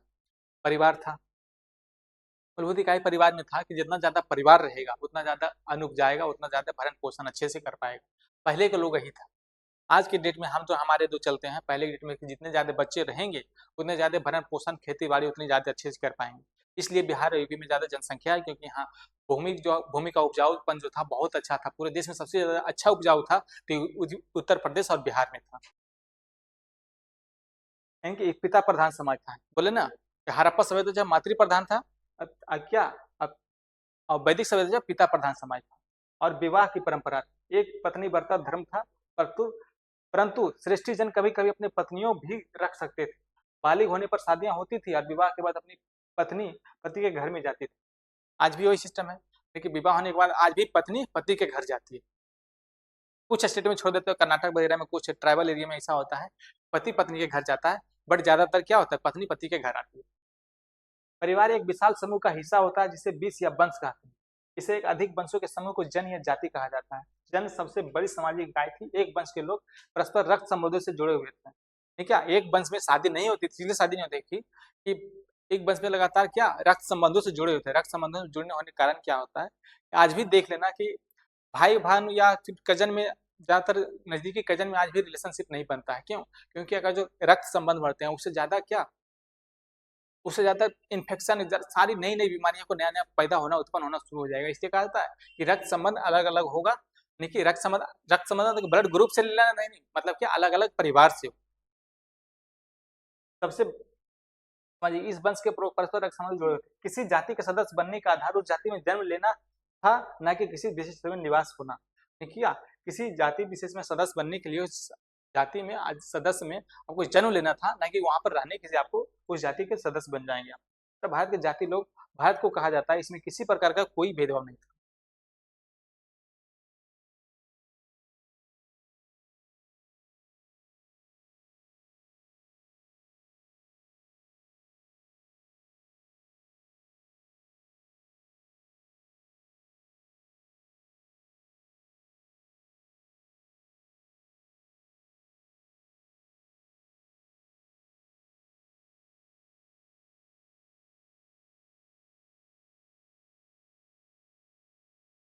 इसमें किसी प्रकार कोई क्षेत्र की कोई भूमिका नहीं थी। ऋग्वैदिक समाज बहुत ही साधारण और आमतौर पर सामंतवादी समाज था। यानी क्या सामंतवादी समाज था, और साधारण। सामंतवादी मतलब क्या होता है, अपने विस्तार करना, अपने आप को विस्तार करना। इसलिए कहा जाता विस्तार क्यों किया जाता, जब कहा जाता ना, पहले कहा जाता जितने बच्चे होंगे उतने घर में लाठी तैयार होगा। इसलिए कहा जाता था कि एक पुरुष प्रधान समाज, इसलिए वहां पर बनना, वहां से शुरू हुआ पुरुष प्रधान समाज बनना। यहाँ पर क्या है, इसमें किसी प्रकार का कोई जातीय वर्गीकरण नहीं था। व्यवसाय जन्म के आधार पर जन्म आधारित नहीं थे, बल्कि परिवार के विभिन्न सदस्य अलग अलग व्यवसाय कर सकते थे। वहां पर ये चलता था, परिवार के लोग जो था कि अलग अलग वहां पर व्यवसाय कर सकते थे। वहां पर कोई बंधन नहीं था कि कोई इस जाति में जन्म हुआ तब यही काम करेगा। जैसे आज के डेट में क्या है, ज्यादातर बंधन में क्या, बढ़ी जाति में कोई जन्म होता है तो ज्यादातर काम क्या बढ़ी के लोग करते हैं। ज्यादातर शाम यानी कि वहां पर उसका हुनर बचपन से डेवलप किया जाता है। बल्कि परिवार के विभिन्न सदस्य अलग अलग व्यवसाय कर सकते थे, परंतु इस काल में विभिन्नताएं मौजूद थी। आर्यों और अनार्यों वर्ण रंग विभिन्नता के आधार पर था। तो मैंने बताया था जैसा कि जैसे आर्य लोग वर्ण के आधार पर, जबकि गैर आर्य लोग थे। गैर आर्य और अनार्य, यहाँ पर दो बातों को समझना होगा आपको। आर्य और अनार्य का मतलब क्या होता है। यहाँ पर क्या है, जबकि आर्य अनार्य के लोग क्या है, सामले रंग के थे। आर्य आर्य लोग क्या थे, आर्य लोग बाहर से आए थे, और अनार्य मतलब कि आर्य लोग जो थे बाहर से आए थे, और अनार्य लोग जो पहले से रह रहे थे। तो अनार्य लोग जो है क्या, अनार्य लोग जो है नहीं, पहले से उसका रंग जो था सांवला था, और आर्य लोग क्या था, वहां के जो आए थे उसका रंग जो था गोरा था। यहाँ तक बात समझ में आ रही है। ऋग्वेद में आर्य और दास वर्ण का उल्लेख मिलता है। यहाँ दास शब्द का उपयोग सबके लिए किया जाता है। वैदिक लोग के अलग, दास का अर्थ क्या होता है, गुलाम। यानी क्या, दास का अर्थ कुछ, यानी कि दास का मतलब क्या, गुलाम, यानी कि दासी हो जाना। कि दास का मतलब वहां पर 24 घंटे अवेलेबल रहना, दासी होना। यहाँ तक समझ, 24 घंटे उसके लिए तैयार रहना, कि कुछ भी कहे तो मना नहीं करना। यहाँ पर होता है दासी। इसके अतिरिक्त कुछ अन्य चीजें भी चलन में थी, जैसे प्रमुख व्यक्तियों और पुजारियों के हाथों में युद्ध में लूटो ये माल का बड़ा हिस्सा हाथ में लगने के अनुसार उत्तर वैदिक काल में जाति के भीतर ही कुछ असमानताएं पनप गई थी। यानी कि उत्तर वैदिक काल में थे, कुल जाति के भीतर क्या असमानताएं पनप गई थी। असमानताएं किस लिए पनपी, क्योंकि पुजारियों के हाथ में युद्ध में लूटे हुए माल का बड़ा हिस्सा चला गया था। जैसे पुजारी और असमान व्यक्तियों के तीन वर्ग थे। शूद्र वर्ग ऋग्वैदिक काल के अंत में अस्तित्व में आया, नहीं कि शूद्र वर्ग जो है, यहाँ पर देख लो, शूद्र वर्ग ऋग वैदिक काल के अंत में ही अस्तित्व में आया। शूद्र वर्ग जो है ऋग वैदिक काल के अंत में, ऋग वैदिक काल के अंत कब हुआ? ऋग वैदिक काल के अंत कब हुआ? यानी कि 600 ईस्वी के बाद हुआ। ऋग वैदिक काल के अंत तो वही हुआ, लेकिन 1500 से 1000 तो ऋग वैदिक काल चला। और ऋग वैदिक काल के अंत में क्या शूद्र वहां पर उस चीज का हिस्सा बना। यहाँ पर बातें समझ में आ रही है। वैदिक काल में वर्गीकरण अत्यधिक कठोर नहीं था। ऋग वैदिक इस काल की रचना इस संकेत मिलता है कि जिसका भावार्थ है, मैं एक कवि हूँ, मेरे पिता एक चिकित्सक है और मेरी माता चक्की पर अन्न पीसती। यहाँ पर देख लो शूद्र का मतलब क्या हुआ। यहाँ पर देखो शूद्र का मतलब यही हुआ कि मैं एक कवि हूँ, यानी कि शूद्र होने का मतलब मेरा कोई किसी से कोई रिलेशन नहीं, मैं एक कवि हूँ। मतलब क्या, कवि कोई भी बन सकता है, शूद्र बन सकता है, ब्राह्मण बन सकता है, वैश्य बन सकता है, कोई बन सकता है। तो शूद्र क्या कर रहा है कि मैं एक कवि हूँ, मेरे पिता क्या एक चिकित्सक है, मेरे पिता एक चिकित्सक है, मतलब कि मेरे पिता एक डॉक्टर है। उससे जन्म से कोई लेना देना नहीं, रंग से कोई लेना देना नहीं, वर्ण से कोई लेना देना नहीं। यहाँ तो बात समझ में आ रही है। अब मेरी माँ क्या है, मेरी माता आटा चक्की पर अन्न पीसती है, ठीक है, मेरी माता आटा चक्की पर अन्न पीसती है। यहाँ तक बात समझ में आ रही है। समृद्धि की कामना करते हैं जिसके लिए हमारी विविध योजनाएं हैं। हम पशुओं की तरह अपनी इच्छाएं पूरी करते हैं, ठीक है। पशु जिस तरह से अपनी इच्छा पूरी करता है, हम भी उसी तरह से अपनी इच्छा को पूरी करते हैं। यहाँ तक बातें समझ में आ रही होगी कि पशु जिस तरह से अपनी इच्छाएं पूरी करता है, खाना खाना है या तो फिर कुछ और करना है, जो भी करना है पशु की तरह, उस तरह से आम इंसान में भी उसका इच्छा होता है क्या इस चीज को पूरा करें। यहाँ तक बातें समझ में आ रही होगी। हम पशुओं की तरह अपनी इच्छाएं पूरी करते हैं। महिलाओं का समाज में बहुत सम्मानजनक स्थान था। उपयुक्त उम्र में उनका विवाह होता था और अपनी पसंद का पति चुनने का अधिकार था। सभा और समिति जैसे संगठनों में कार्यों में भी वो भाग ले सकते थे।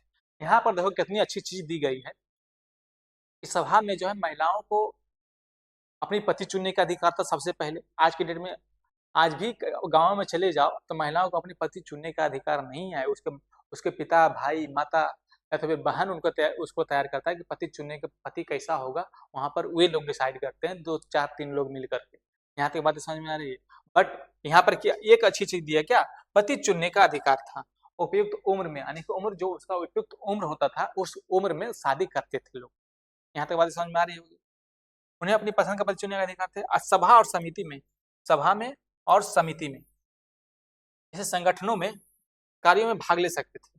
यानी सभा और समिति में, संगठनों में, सभा और समिति के संगठनों में के कार्य में तो भाग ले सकते थे, बट वहां पर डिसीजन नहीं ले सकते थे कि यानी कि भाग लेना एक होता है कि एक 5 लोग कमेटी वहां पर जाकर बैठना है, बोलना है, सुनना है, बट डिसीजन मेकिंग का काम जो होता है वो वहां पर महिलाएं नहीं कर सकती थी। ये ऐसा वैदिक साहित्य में है। यहाँ तक बातें समझ में आ रही होगी। फिर आगे आ जाओ।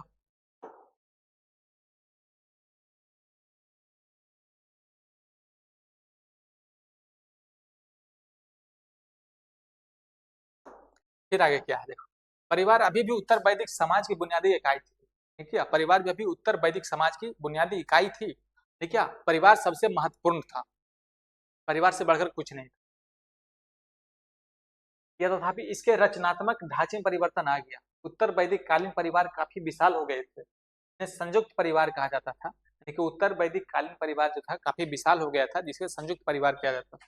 आज भी क्या, आज भी अगर जो गांव देहात में चले जाओ जहाँ पर ज्यादा परिवार होते हैं, यहाँ क्या विशाल परिवार हो जाते हैं, उसके घर में कुछ नहीं होता, परिवार विशाल हो गया था। जिन्हें संयुक्त परिवार का, जिसमें 3 या 4 पीढ़ियों के लोग एक साथ रहते थे, 3 या 4 पीढ़ियों के लोग एक साथ रहते हैं। आज भी 3 4 पीढ़ी के लोग एक साथ रहेंगे तो कितना बड़ा घर हो जाएगा, विशाल परिवार हो जाएगा।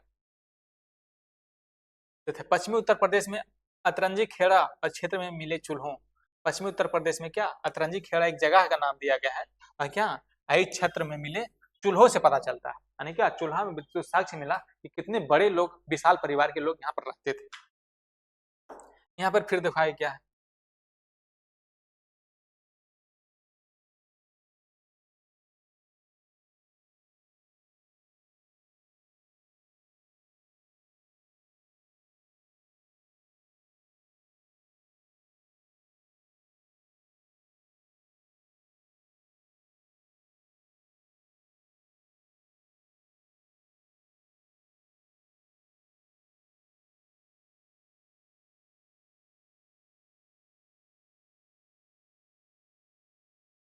यहाँ पर देखो चूल्हों की कतारों से पता चलता है कि सामूहिक भोज के लिए या फिर विशाल परिवार के लिए भोजन पकाया जाता था। यहाँ पर सामूहिक भोज के लिए या फिर विशाल परिवार के लिए भोजन पकाया था। किसका? चूल्हे के साक्ष्य देकर के बताया जा सकता था, चूल्हे के साक्ष्य देकर के इस इतिहासकारों ने इस चीज को इतिहास में लिखा। यहाँ तक बातें समझ में आ रही है? फिर आगे क्या है, एक गोत्र के लोग एक ही वंशावली से थे और एक ही गोत्र में व्यक्तियों को परस्पर विवाह संबंध नहीं होते थे। बताया था ना इससे पहले, जस्ट बताया था, एक ही गोत्र के परिवारों में परस्पर विवाह संबंध नहीं होते थे। क्यों नहीं होते थे? कि बहुत सारे उसमें नई नई बीमारियां पैदा हो सकती थी, नई नई नई नई बीमारियां, नई नई इन्फेक्शन, नए नए बीमारियां उत्पन्न हो सकते थे जिसका कोई इलाज संभव नहीं हो पाता था। आज भी जो सफेदी कैसे उत्पन्न होता है, सफेदी में एलर्जी कारण इन्फेक्शन होता है। कोई दूध भी खा लिया और करेला की सब्जी भी खा लिया, दूध भी खा लिया और मछली भी खा लिया, तो उससे जो है नई बीमारी सफेदी जैसे बीमारी उत्पन्न हो जाती है, एलर्जी के कारण, इन्फेक्शन के कारण। यहाँ पर जो क्या गोत्र में वंशावली थे, एक ही गोत्र का परिवार, विवाह संबंध नहीं होते थे। याद की बहुपति प्रथा प्रचलित थी, नहीं क्या? बहुपति प्रथा प्रचलित थी। बहुपति प्रथा यानी क्या? एक पत्नी के बहुत सारे पति हो सकते थे। ये चीज इसमें अच्छा दिया गया है। आजकल महिलाओं के लिए एक चीज अच्छा है कि बहुपति प्रथा, यहाँ तक बातें समझ में आ रही है, बहुपति प्रथा यहाँ पर कैसे होगा। फिर आगे देखो, परंतु एक पत्नी विवाह प्रथा को ही बेहतर समझा जाता था, परंतु एक पत्नी विवाह प्रथा को बेहतर समझा जाता था। यहाँ पर देखो, इस काल के दौरान महिलाओं पर कुछ प्रतिबंध मिला है। जैसे एक ग्रंथ में उल्लेख मिलता है कि नारी को जुए और मद्यपान की तरह व्यसन माना जाता था। यहाँ कितना गंदी चीज लिखा गया है, नारी को जुए और मद्यपान की तरह व्यसन माना जाता था, नहीं कि व्यवसाय माना जाता था कि नारी को जुए और व्यसन में, को कहता है ना, जुआ में हार जाता अपनी पत्नी को दे देता था। उसी तरह से यहाँ पर ये चीज लिखा गया है, बताया गया है। एक पुत्री को सभी दुखों के मूल रूप में वर्णित किया गया है, यानी पुत्री को सभी दुखों के मूल रूप में वर्णित किया गया। महिलाओं के विवाह के बाद अपने पति के घर, महिला विवाह के बाद अपने पति के घर में रहती थी। महिला जो कि विवाह के बाद अपने पति के घर में रहती थी। यहाँ तक आज भी वही काम रहता है, महिला जो विवाह के बाद अपनी पति के घर में रहती है, आज भी वही हो रहा है। सार्वजनिक सभाओं में महिलाओं को भागीदारी पर प्रतिबंध लगा दिया।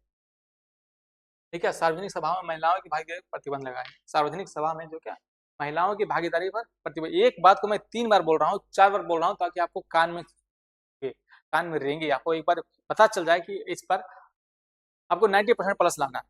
यहाँ से ये ध्यान रखो। तथापि सबसे बड़ा परिवर्तन था क्या? वर्ण व्यवस्था के रूप में समाज के वर्गीकरण, उद्भव के और विकास। समाज को जिस 4 वर्ग में बांटा गया था, ये थे ब्राह्मण, क्षत्रिय, वैश्य और शूद्र। समाज को 4 वर्ग में बांटा गया। कौन कौन से? ब्राह्मण, क्षत्रिय, वैश्य और शूद्र। 4, ब्राह्मण, क्षत्रिय, वैश्य और शूद्र। बात समझ में आ गई? इस काल में बलियों और धार्मिक कर्मकांड की बढ़ती संख्या ने ब्राह्मणों को बहुत ही शक्तिशाली बना दिया। यानी कि धार्मिक कर्मकांड और बढ़ती जनसंख्या ने ब्राह्मणों को बहुत ही शक्तिशाली बना दिया। ब्राह्मण कब शक्तिशाली बन गए? यहीं से वैदिक साहित्य में क्या ब्राह्मण बहुत शक्तिशाली बन गए। वहीं पर देख लो, आज यूजीसी आया है, आज यूजीसी आया, 3% ब्राह्मण है। वहां पर क्या पूरा जाएगा, कहाँ जाएगा यार? पुलिस में जाओगे हर जगह वही है, कोर्ट में जाओगे हर जगह वही है, कहीं भी चले जाओ आपको हर जगह वही मिलेगा। क्योंकि उस टाइम से वो लोग सर्वश्रेष्ठ थे। वहां पर उन्होंने अपनी शिक्षा को नहीं छोड़ा, यहाँ पर शिक्षा को पकड़ के रखा। इसलिए यहाँ पर इसी बातों को ध्यान में रखना हो। फिर आगे देख लो, बलियों धार्मिक कर्मकांड की बढ़ती जनसंख्या ने ब्राह्मणों को बहुत शक्तिशाली बना दिया। विभिन्न प्रकार के धार्मिक अनुष्ठान कराते थे। ये धार्मिक अनुष्ठान क्या बहुत प्रकार, यानी कि आपको ये बुखार लग गया है तो आप एक गाय दान में दे दो, आपको सर्दी फीवर हो गया तो ये दान में कर दो, ये आपको अच्छा हो जाए। इस तरह से ब्राह्मण कर्म कांड करते थे, इतना निकृष्ट करते थे, इतना घटिया टाइप के ब्राह्मणवाद करते थे। इनमें किसी संबंधित क्रियाकलापों, विभिन्न चरणों में संबंध अनुष्ठान भी सम्मिलित है। इस तरह से क्या उस लोग को धंधा इसलिए कम गया, उसको व्यवसाय था। मैं तो उसको व्यवसाय धंधा मानता हूँ भाई। जो लोग पंडित पुरोहित पूजा कराते हैं, पूजा के नाम पर पैसे लेते हैं, आपके जबरदस्ती पैसे लेते हैं, एक खुशी से कोई दे रहा है जजमान तो एक अलग बात है, अगर जो खुशी से जबरदस्ती उसको देना पड़ रहा है तो एक धंधा है, धंधा से बढ़कर कुछ नहीं। यहाँ तक बात समझ में आ रही है? संबंध अनुष्ठान भी सम्मिलित किए गए, महत्वपूर्ण समझे जाने लगे थे। इसकी अगली सामाजिक श्रेणी में क्या क्षत्रिय आते थे, जो शासक वर्ग में थे। क्षत्रिय जो थे क्या शासक वर्ग में थे, ब्राह्मणों के साथ मिलकर ये जीवन के सभी पक्षों पर नियंत्रण करते थे। नहीं क्या ब्राह्मण और क्षत्रिय दोनों मिलकर क्या सभी पक्षों पर नियंत्रण कर लेते थे। यहाँ पर देख लो कैसे जातिवाद यहाँ से जन्म लेता है। जातिवाद कैसे यहाँ से जन्म लेता है, ये चीज आपको देखना होगा कि एक तो ब्राह्मण हो गया सब सर्वशक्तिमान, अपने आप को समझता है, अपने आप को समझता है ही नहीं, अपने आप को समझता है और पहले से है तो है, क्या कर सकते हैं। आज भी देख लो कोर्ट में कितने परसेंट ब्राह्मण, पुलिस में कितने परसेंट ब्राह्मण है, सारा सब कुछ है उसी पर। क्षत्रिय भी देख लो, ब्राह्मण क्षत्रिय दो को मिल गया तो फिर जरूरत क्या पड़ेगा उसको, साम दाम दंड भेद सब कुछ उसके पास है, सही पक्षों पर नियंत्रण करते थे। 22 वर्ण जो है बहुत बड़ी संख्या में थे, कृषि कार्यों के लिए साथ साथ व्यापार और कारीगरी के काम करते थे, यानी कि 22 जो है कृषि करते थे और क्या व्यापार और उसके लिए काम करते थे। ब्राह्मण क्षत्रिय वैश्यों द्वारा दिए जाने दान दक्षिणा उपहार कर पर निर्भर करते। शूद्र अर्थात चौथे वर्ण के लोग सामाजिक श्रेणी में क्रम में सबसे निचले स्तर पर है। शूद्र जो है वो चारों वर्णों में सबसे निचले स्तर पर थे, यहाँ तक शूद्र कहाँ से नीचे है, अभी भी उसको नहीं उठ पाया है, चौथे निचले स्तर पर थे। इन्हीं 3 उच्च वर्णों के लिए सेवा करने के लिए आदेश दिया गया, यानी क्या शूद्र को वही काम था, 3 जो वर्ण है उसको सेवा करना है, पैर दबाना है, तेल लगाना, यही सब करना है शूद्र को, यही सब सबसे घटिया निकृष्ट टाइप की यही सब दिया गया। इन्हें उपनयन संस्कार शिक्षा ग्रहण करने के लिए किया जाने वाला पवित्र पवित्र पवित्र यज्ञोपवीत संस्कार जिसे धार्मिक कृतियों का अधिकार नहीं था। देखो ऐसा था, धार्मिक कृतियों का अधिकार नहीं था कि वो लोग धर्म में कुछ पूजा पाठ कर सके,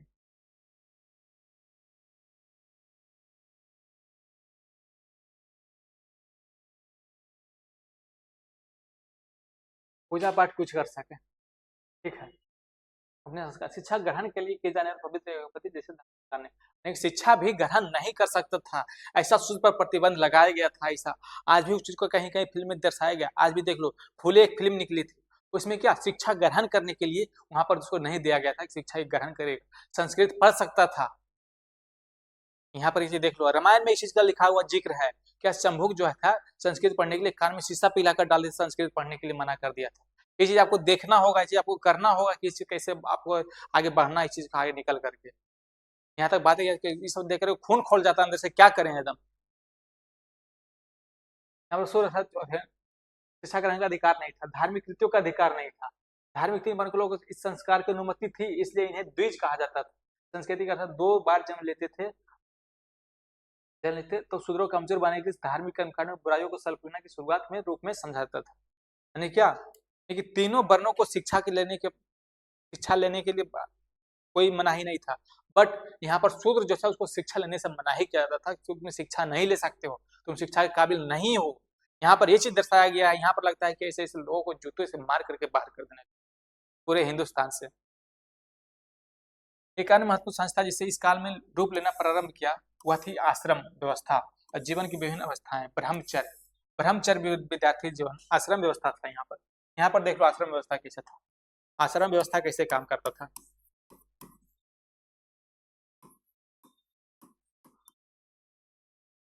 आश्रम व्यवस्था जो है,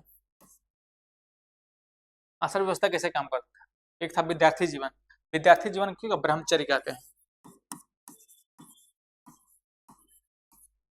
ब्रह्मचर्य विद्यार्थी जीवन।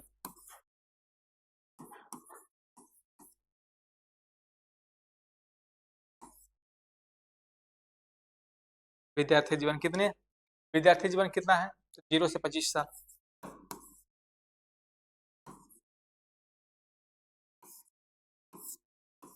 क्या 25 साल तक,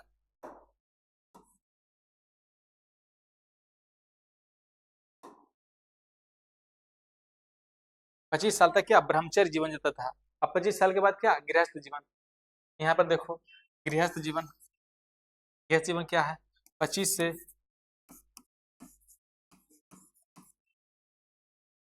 से 50 साल तक, ताकि जाओ भाई अपनी गृहस्थ जीवन जियो। गृहस्थ जीवन जीने का मतलब क्या, तो 25 साल के बाद अपना तुम शादी कर लो, बच्चे पे करो और उसको बच्चे को अच्छे संस्कार दो, और फिर क्या गृहस्थ जीवन होता था 25 से 50 साल था।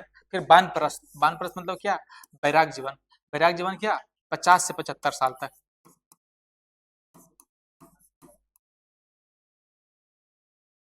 50 से 75 साल तक क्या बैराग जीवन जीता था। नहीं क्या, आपको गृहस्थ जीवन हो गया तो बैराग मतलब क्या, अब जाओ 50 साल हो गया, अब जो नए नए बच्चे आ रहे हैं उसको आप शिक्षा दो। ब्रह्मचर्य में जो बच्चे आते थे, आश्रम व्यवस्था थी, आश्रम में जो बच्चे आते थे उसको ब्रह्मचर्य जीवन के बारे में बताओ, सिखाओ और उसको समझाओ, अच्छे संस्कार दो। यहाँ तक वर्ण ग्रंथों में मिलते हैं। बाद में संन्यास आश्रम चौथी अवस्था को जीवन में जोड़ा गया, वर्ण व्यवस्था के साथ इसे वर्णाश्रम धर्म का नाम दिया गया। ठीक है। बाद में इसे संन्यास आश्रम की चौथी अवस्था दी गई। चौथी अवस्था क्या है? 75 से 100 तक, 100 साल तक। तो संन्यास जीवन मतलब क्या? अपने घर परिवार आश्रम सबसे छुट्टी पा करके एक सन्यासी जीवन की तरह अपना जीवन जी रहा। यहाँ तक बातें समझ में आ रही हो?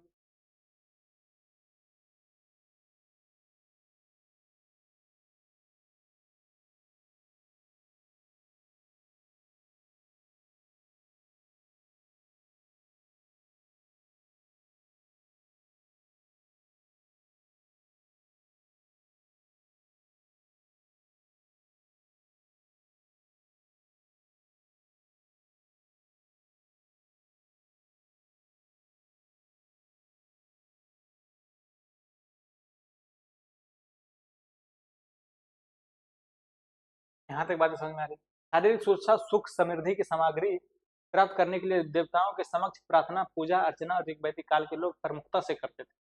ठीक है। शारीरिक सुरक्षा समृद्धि प्राप्त करने के लिए क्या करते थे? देवताओं की पूजा स्वेच्छा से करते थे, उस पर किसी का कोई दबाव नहीं था। ऋग वैदिक काल के लोग प्रमुखता से करते थे। ऋग वैदिक काल के देवता प्राकृतिक शक्तियों के विभिन्न रूप थे, यानी कि ऋग वैदिक काल के जो था प्राकृतिक शक्ति क्या विभिन्न रूप थे, यानी कि प्राकृतिक से विभिन्न रूपों से प्राकृतिक शक्ति के रूप में उभरते थे ऋग वैदिक काल में। जैसे वर्षा हुआ, तूफान हुआ, सूर्य। तो इन देवताओं के लक्षणों और विशेषताओं से यही प्रतिबिंबित होता है कि समाज का स्वरूप जनजातीय और पितृसत्तात्मक पुरुष प्रधान। समाज का स्वरूप क्या था? जनजातीय था और पितृसत्तात्मक था।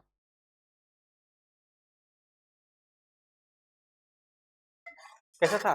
पितृसत्तात्मक।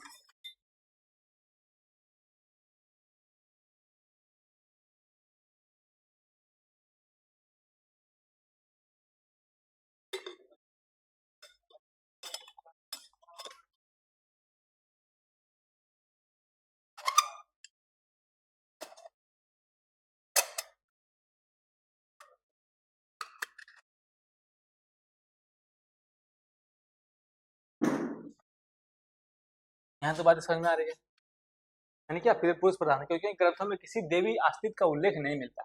ये उससे उल्लेख नहीं मिलता है। इंद्र हुआ, अग्नि, वरुण, मित्र, घौ, पुष्प और यम, सोम इत्यादि का क्या सभी देवताओं का देवता क्या थे? पुरुष देव थे। यानी कि वैदिक साहित्य में सभी देवता क्या थे? पुरुष देव थे, स्त्री देवी नहीं थी। उसके बाद आज के डेट में क्या ज्यादातर जो है स्त्री देवी हुआ करती थी, स्त्री देवी है। यहाँ तक बातें समझ में आ रही है। हमारे पास कुछ ही देवियां हैं, जैसे उषा, सरस्वती, पृथ्वी। हमारे पास कुछ ही देवियां हैं देवी के, जैसे उषा हुआ, सरस्वती हुआ, पृथ्वी हुई। धार्मिक व्याख्या में द्वितीय स्थान पर रखा गया, लेकिन धार्मिक व्याख्या में इनको कौन से स्थान पर रखा गया? दूसरा स्थान पे। पहले स्थान पे कौन है? पुरुष देवता है। यहाँ पर इस बात को समझने, पुरुष देवता जो पहले स्थान पर है, वैदिक साहित्य में देखा गया। वैदिक साहित्य जो आपको बहुत अच्छे से पढ़ने की जरूरत है, बहुत अच्छे से समझने की जरूरत है कि वैदिक साहित्य में ऐसा ऐसा क्यों हुआ था। उससे क्या आंखों की जो पट्टी बंधी हुई है, आंखों की पट्टी खुलेगी, क्या किस तरह से शूद्र लोग को दबाया जाता था, उसको नीचे तबके समझा जाता था, उसको शिक्षा के अधिकार से वंचित रखा जाता था। क्यों वंचित रखा जाता था? उसको सेवा करने के लिए वंचित रखा, कि अगर ये पढ़ लिख लेगा तो फिर हमारी सेवा नहीं कर पाएगा, हमारी सेवा नहीं करेगा, हमसे क्वेश्चन करेगा, हमसे क्वेश्चन करेगा तो हमें बर्दाश्त नहीं होगा, ये चीज होगा, फिर अपना एक फैल जाएगा, कुर्तिया फैल जाएगा, ये चीज होगा, वो चीज होगा। यानी कि सेवा, उसको सिर्फ सेवा करने के लिए शिक्षा से अधिकार से वंचित कर दो और सेवा करेगा सिर्फ। यहाँ पर ये चीज बताया गया फिर किसमें? वैदिक साहित्य में। इसलिए वैदिक साहित्य अच्छे से पढ़ने की जरूरत है, आप लोग पढ़ो। विभिन्न देवताओं के कार्य समाज में इसकी आवश्यकता का पता चलता है। अतः ऋग वैदिक काल के लोग इंद्र की युद्ध की देवता की तरह पूजा करते थे। इंद्र के जो है युद्ध की देवता की तरह पूजा करते थे। ऋग्वेद में अनेक स्थानों पर इंद्र देव का उल्लेख मिलता है। उसके हाथ में वज्र होता और उन्हें मौसम के ऐसे देवता के रूप में पूजा करते जो वर्षा लाते थे। मैंने पहले बताया इंद्र देव जो क्या ऐसे रूप में है, क्या वज्र देवता के नाम से आए थे, यानी क्या मौसमों का वो लगातार परिवर्तन करते हैं, वर्षा लाने का काम करते थे। कौन से भगवान? इंद्र भगवान जो वर्षा लाते थे। पवन देव मारुत, ठीक है, पवन देव मारुत। पवन देव मारुत का मतलब क्या हुआ? सूर्य, सूर्य, सन, सन। युद्धों में इंद्र की उसी प्रकार सहायता करते थे जैसे जनजातीय लोग जनजातीय युद्धों में अपने नायकों की सहायता करते थे। अग्निदेव जो आग के देवता, उन्हें घर के देव मानते थे। सूर्य को है, युद्धों में इंद्र की प्रकार सहायता करते थे, इंद्र कि कब धूप उगना है, कब बारिश होना है, कब छुप जाना है, इस तरह से। अग्निदेव क्या, देखिए नायकों घरों में कोई देवता हुआ करते थे, अग्निदेव आग के देवता थे। देवताओं को मनुष्यों के बीच करीब माना जाता था। सोम सोम का संबंध क्या, पौधों और जड़ी बूटियों के साथ होता था। सोम एक ऐसा जिससे मादक रस निकाला जाता था। सोम क्या, सोम जो है क्या, एक शराब की तरह काम करता है, शराब की तरह काम करता है।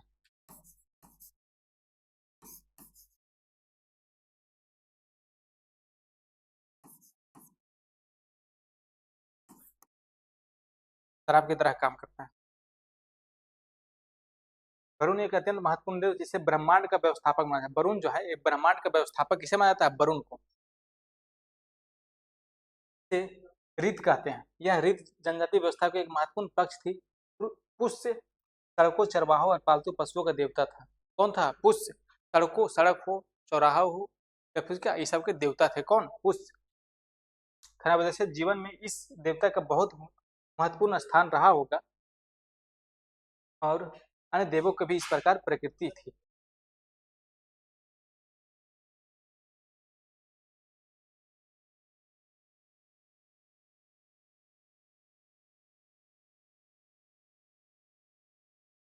इन सभी देवताओं का आह्वान किया जाता था कि यज्ञों और बलिदानों के समय इनकी पूजा की जाती थी।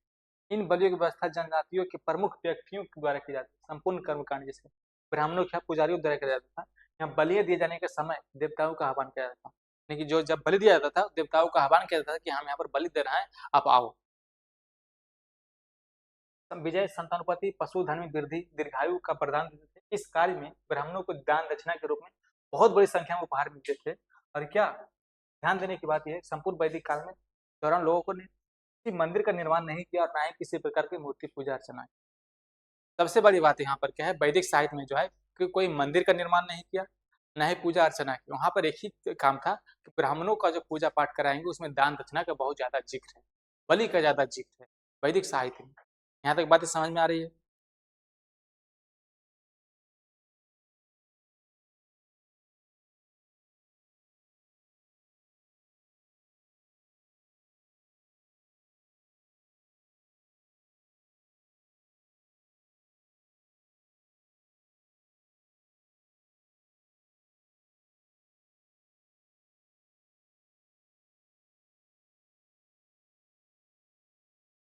देखो वैदिक साहित्य में जो था, यहाँ तो मैंने पहले ही कहा दिया था, पीडीएफ से पढ़ाऊंगा और नोट्स भी दूंगा। और नोट्स और पीडीएफ दोनों आपको क्या चाहिए, आपको यूट्यूब पे कमेंट जरूर करना कि आपको क्या चाहिए, नहीं चाहिए, इसमें क्या और मैं सुधार कर सकता हूँ, क्या मैं और बता सकता हूँ, क्या और नया चीज अपडेट ला सकता हूँ, सारा सब कुछ मैं बताऊँ, बस आप कमेंट करना।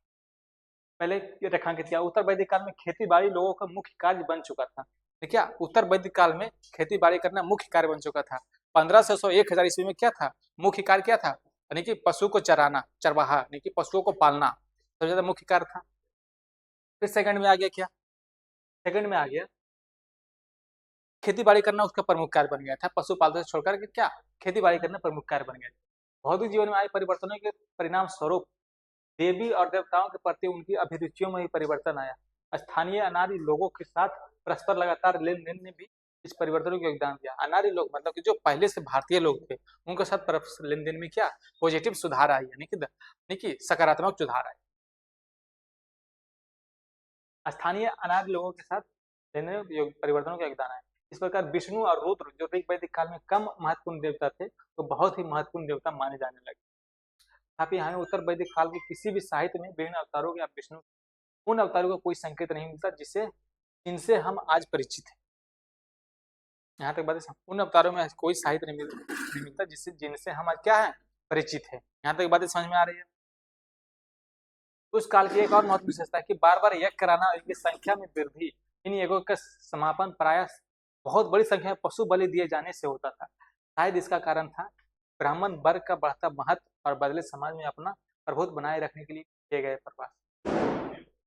यहाँ पर क्या था, ज्यादा यज्ञ होता था, क्यों क्या होता था कि ब्राह्मण वर्ग अपने आप को प्रभुत्व बनाए रखता था, महत्वपूर्ण बनाए रखने के लिए, प्रमुख बनाए रखने के लिए बार बार यज्ञ करवाता था, और उससे क्या दान दक्षिणा में बहुत सारे कुछ लेता था। इन यज्ञ ब्राह्मणों को बहुत बड़ी मात्रा में दान दक्षिणा और संपदा मिलती थी। बोले ना, यज्ञ करवाता था इसलिए क्या बहुत बड़ी मात्रा में दान दक्षिणा और संपदा मिलती थी। यह मेघ यज्ञ है, वाजपेयी यज्ञ है, राष्ट्रीय यज्ञ। महाभारत रामायण कथाओं में इन यज्ञों के बारे में सुना हुआ। अश्वमेघ यज्ञ आपने सुना हुआ कि लव कुश जो है अश्वमेघ यज्ञ छोड़ा था, तो क्या अश्व को उन्हें लव और कुश पकड़ लिया था। रासुई यज्ञ क्या है, उसमें जो बताया गया था, इन यज्ञों के बारे में अवश्य सुना होगा। इन यज्ञों को जो कई दिनों तक चलते थे, इनके संपन्न होने पर उपहारों का अधिकांश हिस्सा ब्राह्मणों को मिलता था। यह यज्ञों को करने के लिए दोहरा उद्देश्य था। प्रथम तो इनसे लोगों के ऊपर वर्चस्व स्थापित होता है, और दूसरा राजनीतिक दृष्टि से विशिष्ट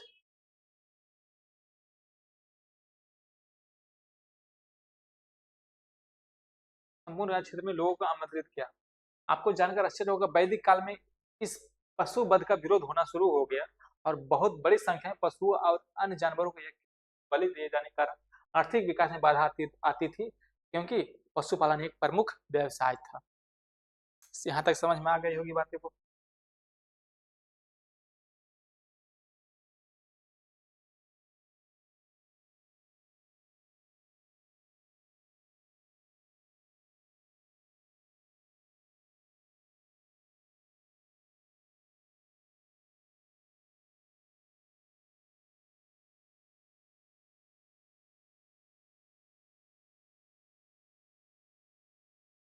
यहाँ पर देखो कि प्रमुख व्यवसाय था क्या, पशुपालन एक प्रमुख व्यवसाय था। इसलिए वेदांत को उपनिषद कहे जाने वाले साहित्य में समृद्धि और क्या कल्याण के लिए सद व्यवहार और आत्म त्याग की अनुशंसा की गई। इन उपनिषदों में भारतीय दर्शन के दो मूल सिद्धांत निहित, यानी कर्म और आत्मा का पुनर्जन्म लेना। कर्म और आत्मा का पुनर्जन्म, कर्म मतलब क्या, आज जो हम कर्म रहे हैं, अब पुनर्आत्मा क्या हमारी आत्मा की शुद्धि हो जाए, उसके लिए क्या पुनर्जन्म लेना। यहाँ तक ये बातें समझ में आ रही होगी।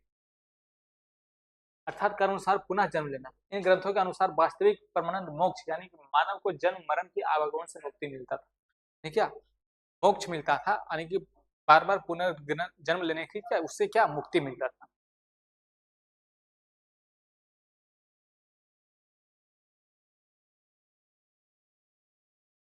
लोगों ने यह करवाने का विरोध क्यों करना क्यों शुरू किया, सारा सब कुछ मैं आपको हैंड रिटन नोट्स में आपको दे दूंगा, बहुत बेजाते से बहुत बढ़िया ढंग से आपको दे दूंगा। इतना बढ़िया ढंग से आपको कुछ करने की जरूरत नहीं है, आप यहाँ पर एक बार समझ लो, देख लो, पढ़ लो, आपको सब कुछ मिल जाएगा। आपको कुछ नहीं करना है, सिर्फ आपको वो करना जो मैं पढ़ा रहा हूँ वो पढ़ते चले जाना है, आपको सब कुछ मैं दे दूंगा। हमने ऊपर लिखे आज एक प्रमुख सामाजिक इकाई के थे जन। इन प्रमुख राजनीतिक नेता होते थे जिसे राजन कहते थे। सामाजिक इकाई थी जन। जन मतलब क्या, परिवार होता है, कहते थे 2 जन जा रहे हैं, 3 जन जा रहे हैं, 4 जन जा रहे हैं, जन के परिवार होता था, परिवार के हिस्सा होता था। वो प्रमुख क्या कहते, राजन कहते थे। इस प्रमुख का काम था जनता और पशुधन के शत्रुओं से रक्षा करना, क्योंकि जनता और पशुधन जो था उनके शत्रुओं से रक्षा करना किसका काम था, राजन का काम था। यहाँ तक ये क्वेश्चन बन सकता है, इस राजन का काम क्या था।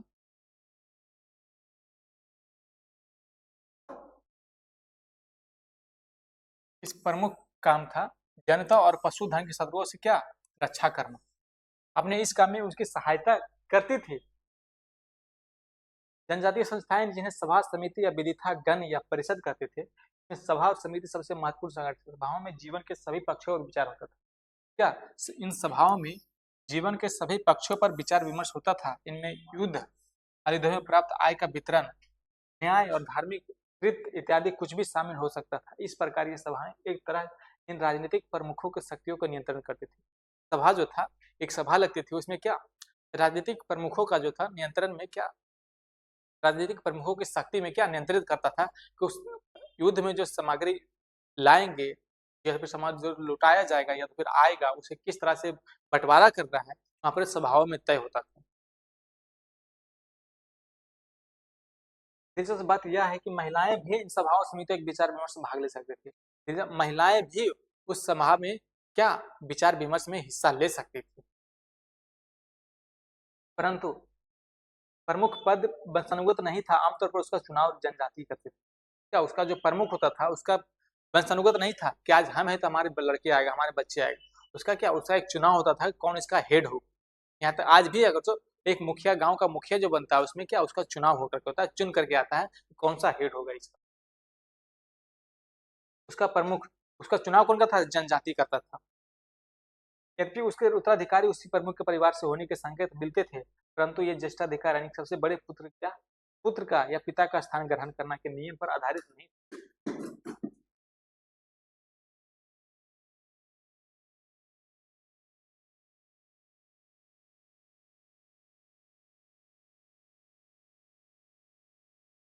इनके मालूम पुरोहित मुखिया को परामर्श देता था, परंतु पुरोहित अतिरिक्त कुछ सीमित संख्या में पदाधिकारी कर्मचारी भी होते थे जो मुखिया को दिन प्रतिदिन जनजातीय मामलों में सहायता करते थे। ठीक है, एक पुरोहित एक पदाधिकारी होते थे जो मुखिया को दिन प्रतिदिन वो अपना जो क्या दिनचर्या पूरे दिन का जो पूरा सब कुछ होना है, तय करना है कि किस टाइम कहाँ जाना है, क्या कर रहा है, क्या परेशानियां आ रही है, क्या इसको कैसे सोल्यूशन किया जाए, ये सारी क्या वो अपना जनजातीय मामलों को सहायता करते थे और मुखिया को दिन प्रतिदिन की सूचना रिपोर्ट करते थे। रानी कोलापा ग्रामीण इत्यादि कार्मिक थे। इस कामों का उल्लेख ऋग्वेद में मिलता है। क्या ये सब कामों को कहाँ मिलता है? ऋग्वेद में मिलता है। ये सब कामों का उल्लेख कहाँ मिलता है? तो ऋग्वेद में मिलता है।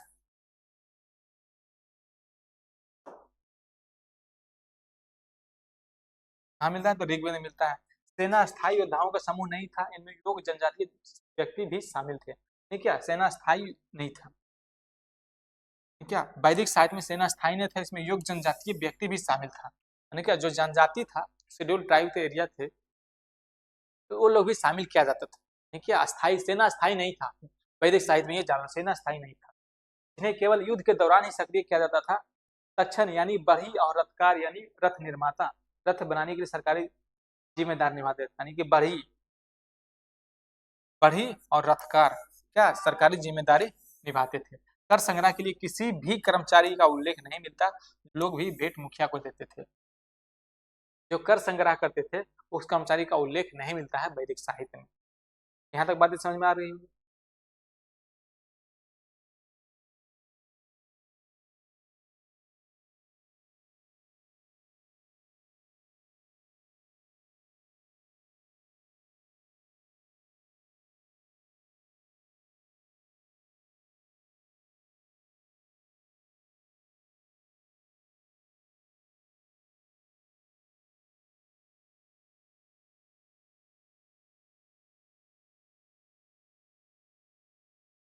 यहाँ तक बात समझ में कहते थे कि यह आम जनजातीय लोगों से विशिष्ट अवसरों पर दिया जाने वाला स्वैच्छिक योगदान है। यह दृष्टिगोचर होता था। प्रारंभिक वैदिक कालीन राज्य व्यवस्था बिल्कुल भी जटिल नहीं था, सभी जनजातीय लोगों को सहायता और भागीदारी पर आधारित था। परंतु उत्तर वैदिक काल में इस परिस्थिति में परिवर्तन आ गया था, इसका परिचय आगे दिया जाएगा। इसका परिवर्तन आया था, इसका परिचय क्या आगे दे रहा हूँ। आगे कैसे दे रहा हूँ ये मैं बताता हूँ आपको।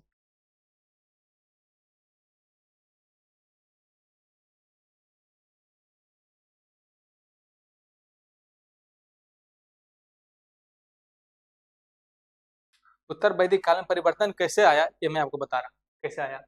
उत्तर वैदिक काल का भौतिक और सामाजिक जीवन में आए परिवर्तनों का प्रभाव राजनीतिक क्षेत्र में आए परिवर्तनों पर भी पड़ा। लेकिन परिवर्तन तो आया, प्रमुख निदर्शनों का नियंत्रण ढीला पड़ने लगा और इसके परिणाम स्वरूप लोकप्रिय संस्थाएं धीरे धीरे समाप्त होने लगी। जो भी यानी कि परिवर्तन परिवर्तन कहता है, परिवर्तन संसार का नियम। परिवर्तन संसार का नियम इसलिए है कि परिवर्तन होना भी जरूरी है, परिवर्तन करना भी जरूरी है। परिवर्तन नहीं हो रहा है तो उसमें सोच लो कुछ ना कुछ तो गड़बड़ है भी। अगर परिवर्तन नहीं हुआ, आज मैं यहाँ हूँ, कल मैं कहीं और रहूंगा, परसों को कहीं और रहूंगा, परिवर्तन संसार का नियम है, इसे स्वीकार करना चाहिए।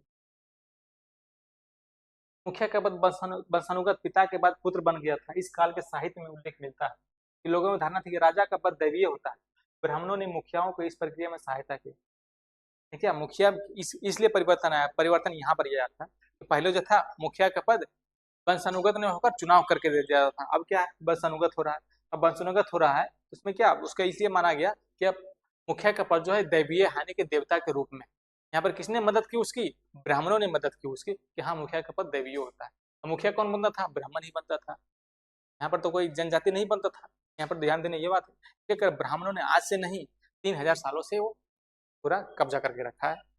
ये मैं नहीं कह रहा हूँ, वैदिक साहित्य कह रहा है 3000 सालों से तुमने सारे सब कुछ पर कब्जा करके रखा है। हमको सिर्फ जीना, जिंदा कैसे रहना है इस पर तुम लोगों ने कहा जिंदा हो इसलिए तुम लोग खुशी मनाओ। इस काल के साहित्य में उल्लेख मिलता है थे राजा का पद दैवीय होता है। ब्राह्मण ने इस प्रक्रिया में सहायता की। वाजपेयी राजसूय जैसे ही अभिराज्याभिषेक के विस्तृत धार्मिक कर्मकांड मुखिया का प्राधिकार स्थापित करते थे। जैसे जैसे मुखिया की शक्ति बढ़ती गई, जनप्रिय सभाओं का प्राधिकार कम होते लगे। यानी कि जैसे जैसे मुखिया की शक्ति बढ़ गया उसको प्राधिकार मतलब क्या, उसको पूछने की आजादी, उस पर बोलने की आजादी धीरे धीरे क्या खत्म होती चली गई। यहाँ तक बातें समझ में आ रही होगी। मुखिया को प्रशासनिक सहायता देने के लिए अधिकारियों की नियुक्ति की जाती थी और उन्होंने प्रमुख परामर्शदाताओं के रूप में लोकप्रिय सभा का कार्यों को हथिया लिया।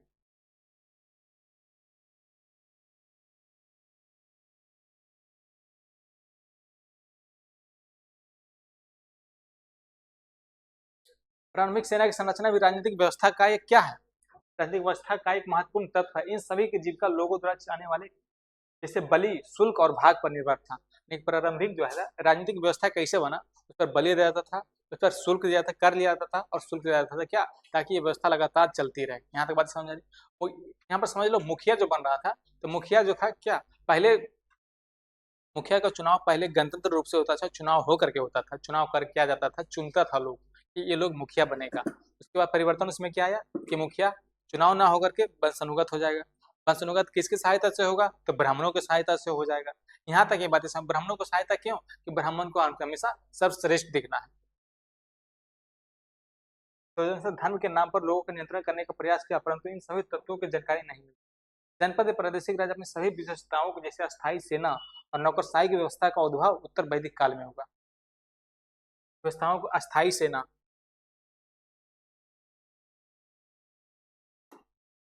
अस्थायी सेना और नौकरशाही की व्यवस्था का उद्भव कब हुआ, उत्तर वैदिक काल में होगा। यानी कि अस्थायी सेना और नौकरशाही की व्यवस्था कब हुआ, उत्तर वैदिक काल में हुआ।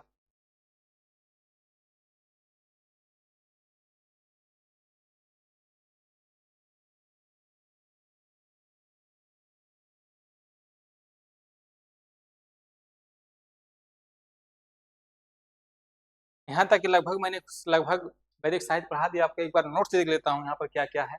ये सारा सब कुछ यहाँ पर देख लो।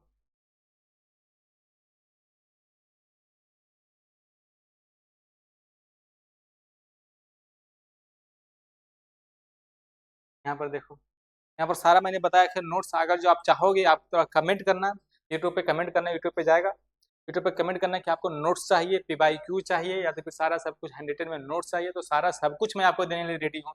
बस आपके लिए उसके लिए करने के लिए रेडी रहो। आप जो चीज मांगो वो सब कुछ मैं देने के लिए तैयार हूँ।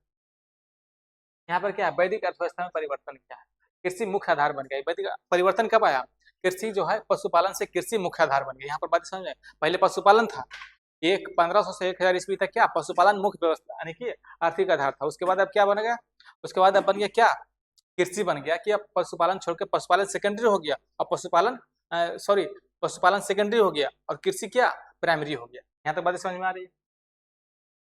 इससे कृषि यस देख लो, कृषि यस मतलब क्या, लोहा, काला धातु, ठीक है। Crop rice, wheat, pulses, sugar cane, तिल, ऑयल। एक फसलें क्या था, चावल था, गेहूं, दालें, गन्ना, तिल। तिल मतलब क्या, तेल। जैसे मतलब था, आज भी पूजा में जो दिए जलता है, वो दिए में कौन सा तेल लगता है, तिल का तेल लगता है। यहाँ पर बस्तियां, चित्रित धूसर मृद भांड, ठीक है। बस्तियां कैसा होता था, चित्रित धूसर होता था। लेकिन देख लो, चित्रित धूसर मृद भांड देख लो, चित्रित है, यहाँ पर देख लो, ये चित्रित है ना, चित्रित है, चित्रित देखो यहाँ पर, देखो इसे बना हुआ फिगर।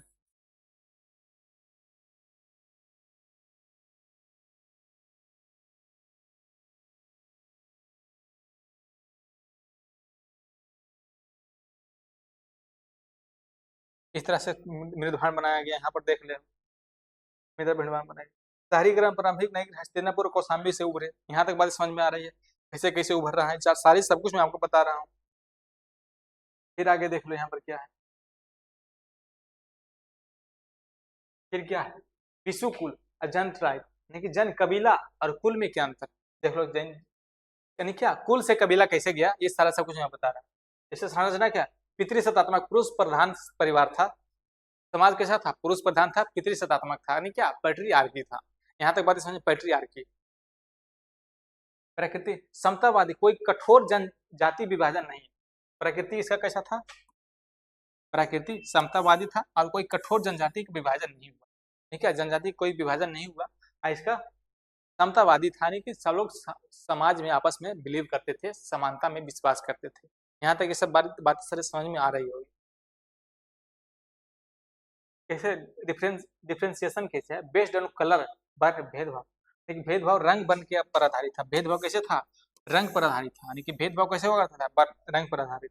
यहाँ पर देख लो, एक अनारी लोग ये थे और आर्य लोग यहाँ पर ये थे। देख लो, पंडित पुरोहित लोग, यहाँ पर आमजन लोग।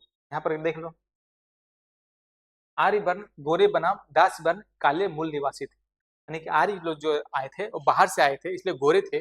और अनार्य लोग क्या देसी थे, क्या उसको देशज कहा गया, वहां पर लोग क्या काले रंग के थे। आर्य वर्ण गोरे बनाम दास वर्ण काले मूल निवासी थे। महिलाएं सम्मानजनक स्थिति, महिलाएं कैसे थी, सम्मानजनक स्थिति में थी। विवाह में पसंद का अधिकार, सभा समिति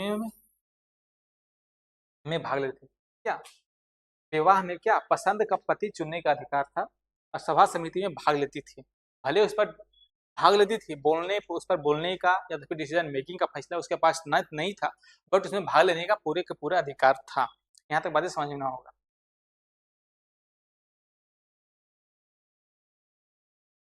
यहाँ पर देखो, ब्राह्मण क्षत्रिय वैश्य शूद्र, इस तरह से डायग्राम बनाया गया। परिवार संयुक्त परिवार, परिवार संयुक्त परिवार बड़ा हो गया, गोत्र विकसित हुआ। क्या क्या सगोत्र विवाह निषिद्ध था। ये क्या एक गोमी था, यानी कि एक परिवार में शादी नहीं, यानी कि जिसका गोत्र मिलता है उसमें शादी नहीं होगा। शादी कब होगा, दूसरे गोत्र में होगा जाकर के। गोत्र में क्यों नहीं होगा, बहुत सारी बीमारी, नई नई बीमारियां उत्पन्न हो सकती है। यहाँ तक सब बातें ध्यान रखना। आज भी अगर कोई ज्यादा नजदीक क्लोजली परिवार में कर लेता है तो आज भी नई नई नई बीमारियां जो है उत्पन्न होने की संभावना बहुत ज्यादा हो जाती है। वर्ण व्यवस्था का समाज चार वर्णों में विभाजित था। चार वर्ण कौन विभाजित था, देख लो, ब्राह्मण था, क्षत्रिय था, वैश्य और शूद्र, क्या चार वर्ण में विभाजित। वैश्य एग्रीकल्चर जो था, टैक्स पेयर। वैश्य कृषि व्यापार कर देता था। ब्राह्मण पुरोहित शक्तिशाली, सबसे शक्तिशाली कौन थे, ब्राह्मण। क्यों, क्योंकि वो शक्तिशाली पावरफुल थे। क्षत्रिय क्या था, रूलर्स था, शासक था।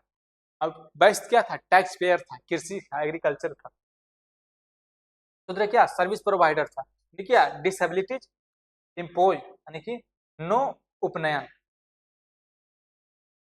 यानी कि शूद्र सेवा प्रदाता, नियोगिताएं थोपी गई, उपनयन नहीं था। नियोगिताएं मतलब क्या, तो उसको शिक्षा से वंचित कर दिया गया। ऐसा इसलिए तो लोग कितना घटिया उस टाइम का थी था ब्राह्मणवादी सोच। आज भी कहा जाता है ब्राह्मणवादी से आजादी, तो उसके मन एकदम रोंगटे खड़े हो जाता है, इसको एकदम कहता है ना, जूते से मार करके इसको बाहर कर देता। आश्रम जीवन, जीवन का ब्रह्मचर्य, गृहस्थ और वानप्रस्थ संन्यास। मैंने बताया ब्रह्मचर्य क्या 25 साल तक होता है, गृहस्थ क्या होता है 25 से 50 साल तक होता है, वानप्रस्थ क्या होता है 50 से 75 साल तक होता है। उसके बाद सन्यासी क्या होता है 75 से ऊपर जितना जो होगा क्या सन्यासी होगा। यहाँ तक बातें समझ में आ रही है। महिला स्थिति में गिरावट, सार्वजनिक सभाओं से वंचित।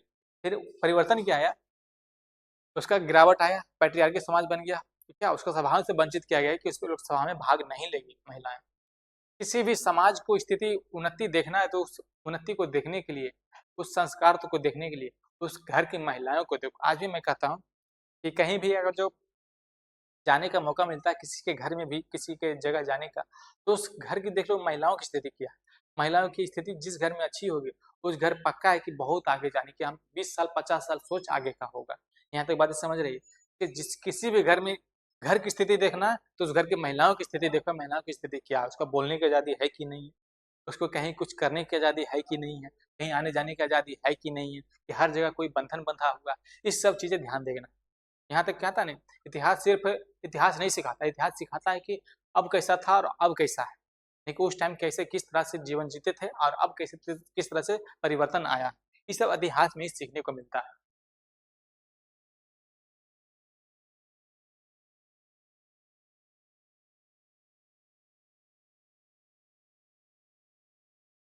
यहाँ पर देख लो पूर्व वैदिक धर्म क्या है, प्राकृतिक प्राकृतिक शक्तियों की पूजा, कोई मंदिर मूर्ति नहीं था।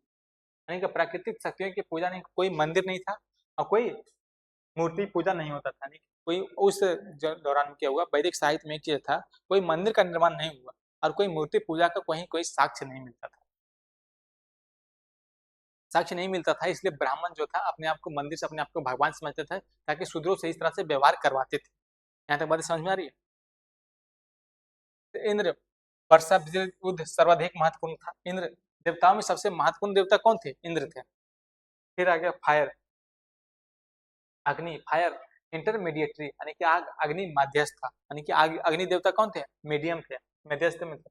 वरुण ऋत ब्रह्मांडीय व्यवस्था के रक्षक थे, यानी पूरा ब्रह्मांड का रक्षक कौन का था, वरुण देवता। फिर आ गया सोमा।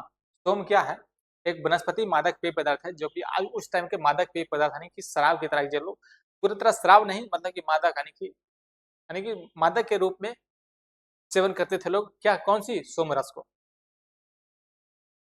पूजा क्या, मवेशी पुत्र और स्वास्थ्य के लिए यज्ञ।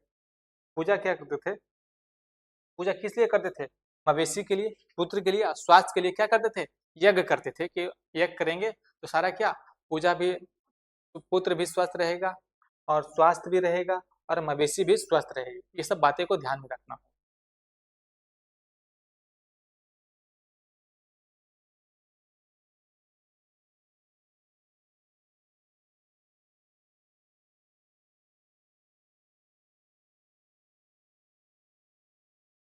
यहाँ पर देख लो फिर क्या है, धर्म में परिवर्तन कैसा है।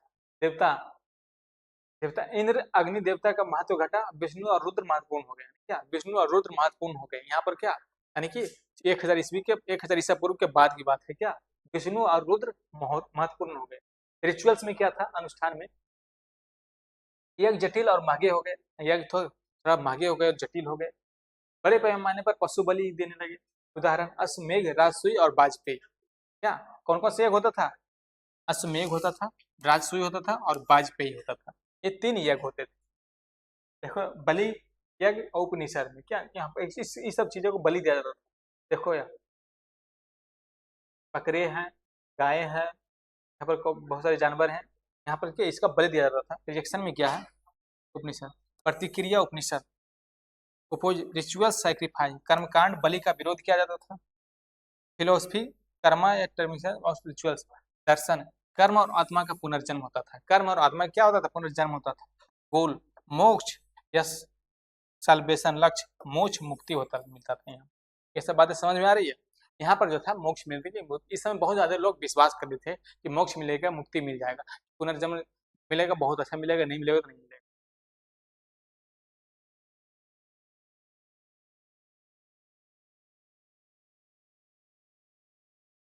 यहाँ तक बातें समझ में आ रही है। फिर देखो इकाई क्या, जन कबीला मुखिया, यानी कि जन के कबीला का मुखिया जो था, जो क्या राजन कहा जाता था। राजन मतलब क्या, जन, यानी कि परिवार के इकाई का मुखिया जो था उसको राजन कहा जाता था। यहाँ तक बातें समझ में आ रही है। कार्य, कबीले जो था, कबीले और मवेशियों की रक्षा कौन करता था, कबीले और मवेशियों की रक्षा जो था कौन करता था, राजन करता था। कबीले और मवेशियों की रक्षा राजन का काम था। सभाएं, सभा समिति और विदग्धगण, मुखिया की शक्ति को नियंत्रित करती थी, महिलाएं भाग लेती थी। मुखिया को शक्ति को नियंत्रित करते थे और महिलाएं, लेकिन मुखिया की शक्ति को नियंत्रित कौन करता था, जन लोग करता था। और उसको, उसमें कौन सी भाग लेती थी, महिलाएं भाग लेती थी। किस तरह से नियंत्रित होगा, इस तरह से सारा सब कुछ उसमें भाग लेती थी, बोलने का अधिकार था उसमें। बात समझ में आ रही है यहाँ पर। एडमिनिस्ट्रेशन, प्रशासन क्या, पुरोहित, पुजारी, सलाहकार था। बलि स्वैच्छिक योगदान, कर नहीं था, यानी कि बलि जो था वो स्वैच्छिक योगदान था, कोई कर नहीं था, कोई टैक्स नहीं था। नो स्टैंडिंग आर्मी, कोई स्थायी सेना नहीं था, यानी क्या, उस टाइम कोई स्थायी सेना नहीं था वैदिक साहित्य में। अब क्या, स्वैच्छिक योगदान था, कोई टैक्स नहीं था उसमें, वहां तक, यानी कि टैक्स आपको नहीं देना नहीं। और बलि क्या है, आपका स्वैच्छिक योगदान है, आपको अगर जो स्वेच्छा है तब बलि दो।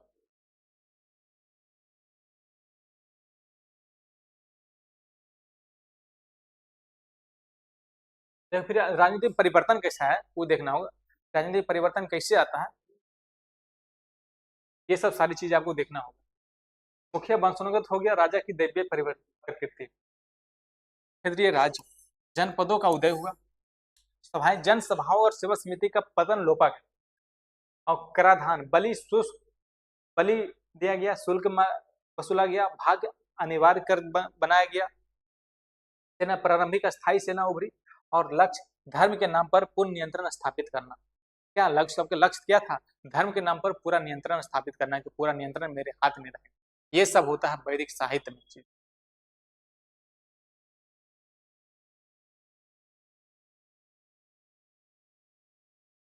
यहाँ पर देखो, ट्रांजिशन, संक्रमण और इकोनॉमी। पशुपालन से देखो, पशुपालन से क्या, कृषि लौह आधारित बन गया। फिर nature worship, complex rituals and philosophy, यानी प्रकृति की पूजा था, जटिल कर्मकांड और दर्शन यहाँ पर चेंज हो गया। प्रकृति की पूजा, जटिल कर्मकांड चला गया।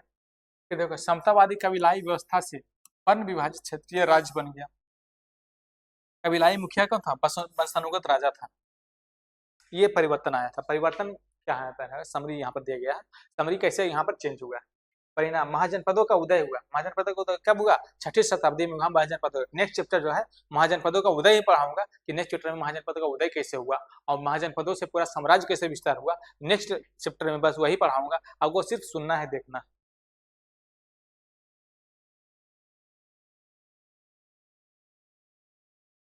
देख लो ग्लोसरी शब्दावली क्या है। पशुपालन, मवेशी पालन पर आधारित जीवन था, यानी कि उसका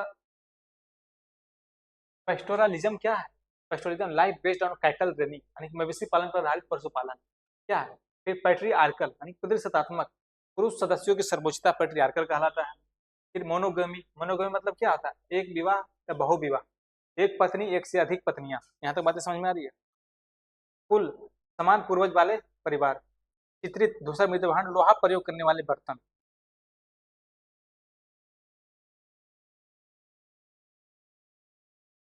लोहा प्रयोग करने वाले बर्तन।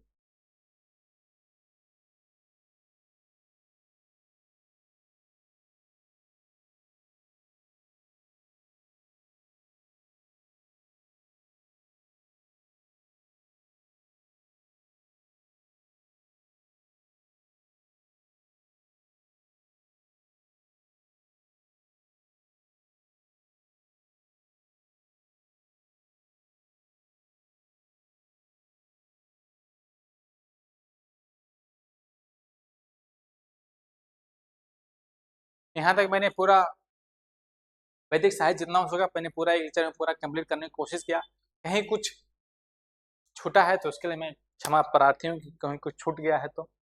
और बाकी जहाँ तक कुछ छूट गया है तो आप कमेंट करना, उसी को पूरा जरूर मैं करूँगा, क्योंकि मैं एक सिविल सर्विस के एस्पिरेंट होने के नाते सिविल सर्विस को मैं पढ़ा हूँ, एग्जाम दिया हूँ, मेंस लिखा हूँ। मेंस लिखने के बाद भी किसी तरह से मैं वहाँ पर सिलेक्शन नहीं हो पाने के कारण मैं यहाँ पर पढ़ा रहा हूँ। और फिर आगे मैं फिर जितना हो सकेगा सारा के सारा सब कुछ मैं आपको बताऊंगा, कैसे कैसे क्या होता नहीं होता। आगे जब पढ़ाऊंगा जनपद, जनपद से साम्राज्य कैसे विस्तार हुआ, अशोक चंद्रगुप्त मौर्य के बारे में सारे सब कुछ बताऊंगा, कैसे कैसे क्या होता है। फिर आपको पूरा डिटेल, आपको इतना ऐसा अच्छा मजा आएगा। ये सब चैप्टर से उतना बहुत कम क्वेश्चंस बनते हैं। बस आगे नेक्स्ट चैप्टर जो पढ़ाऊंगा उससे वहां पर भर भर के क्वेश्चन, चंद्रगुप्त मौर्य हो, जनपद हो, या तो फिर और आगे बड़ी बातें, बड़ी बड़ी चीजें जो आने वाली उस समय मैं आपको बताऊंगा कैसे वहां पर चीजें कैसे एकदम आती है। सारा सब कुछ मैं बताऊंगा, आपको पता चलेगा कहाँ पर कैसे कैसे क्या हो रहा है। यहाँ पर बस खाली आपको क्लिक नहीं करना है, आपको मैं बता रहा हूँ सारा सब कुछ। आप बताओ, कमेंट करो, आपको नोट्स देना है, नोट्स आपको दूंगा। PYQ कराना है, प्रीवियस ईयर क्वेश्चन कराना है, वो मैं करा दूंगा। क्वेश्चन आंसर आपको हैंड रिटन में देना है तो हैंड रिटन में मैं दे दूंगा, सारा सब कुछ मैं दे दूंगा। बस सिर्फ आपको क्या करना है, लाइक करना है, शेयर करना है, सब्सक्राइब करना है, और आपको कमेंट करना है आपको क्या चाहिए और क्या नहीं चाहिए। बातें समझ में आ रही है? फिर यहाँ तक रहता हूँ। जय हिंद, जय भारत।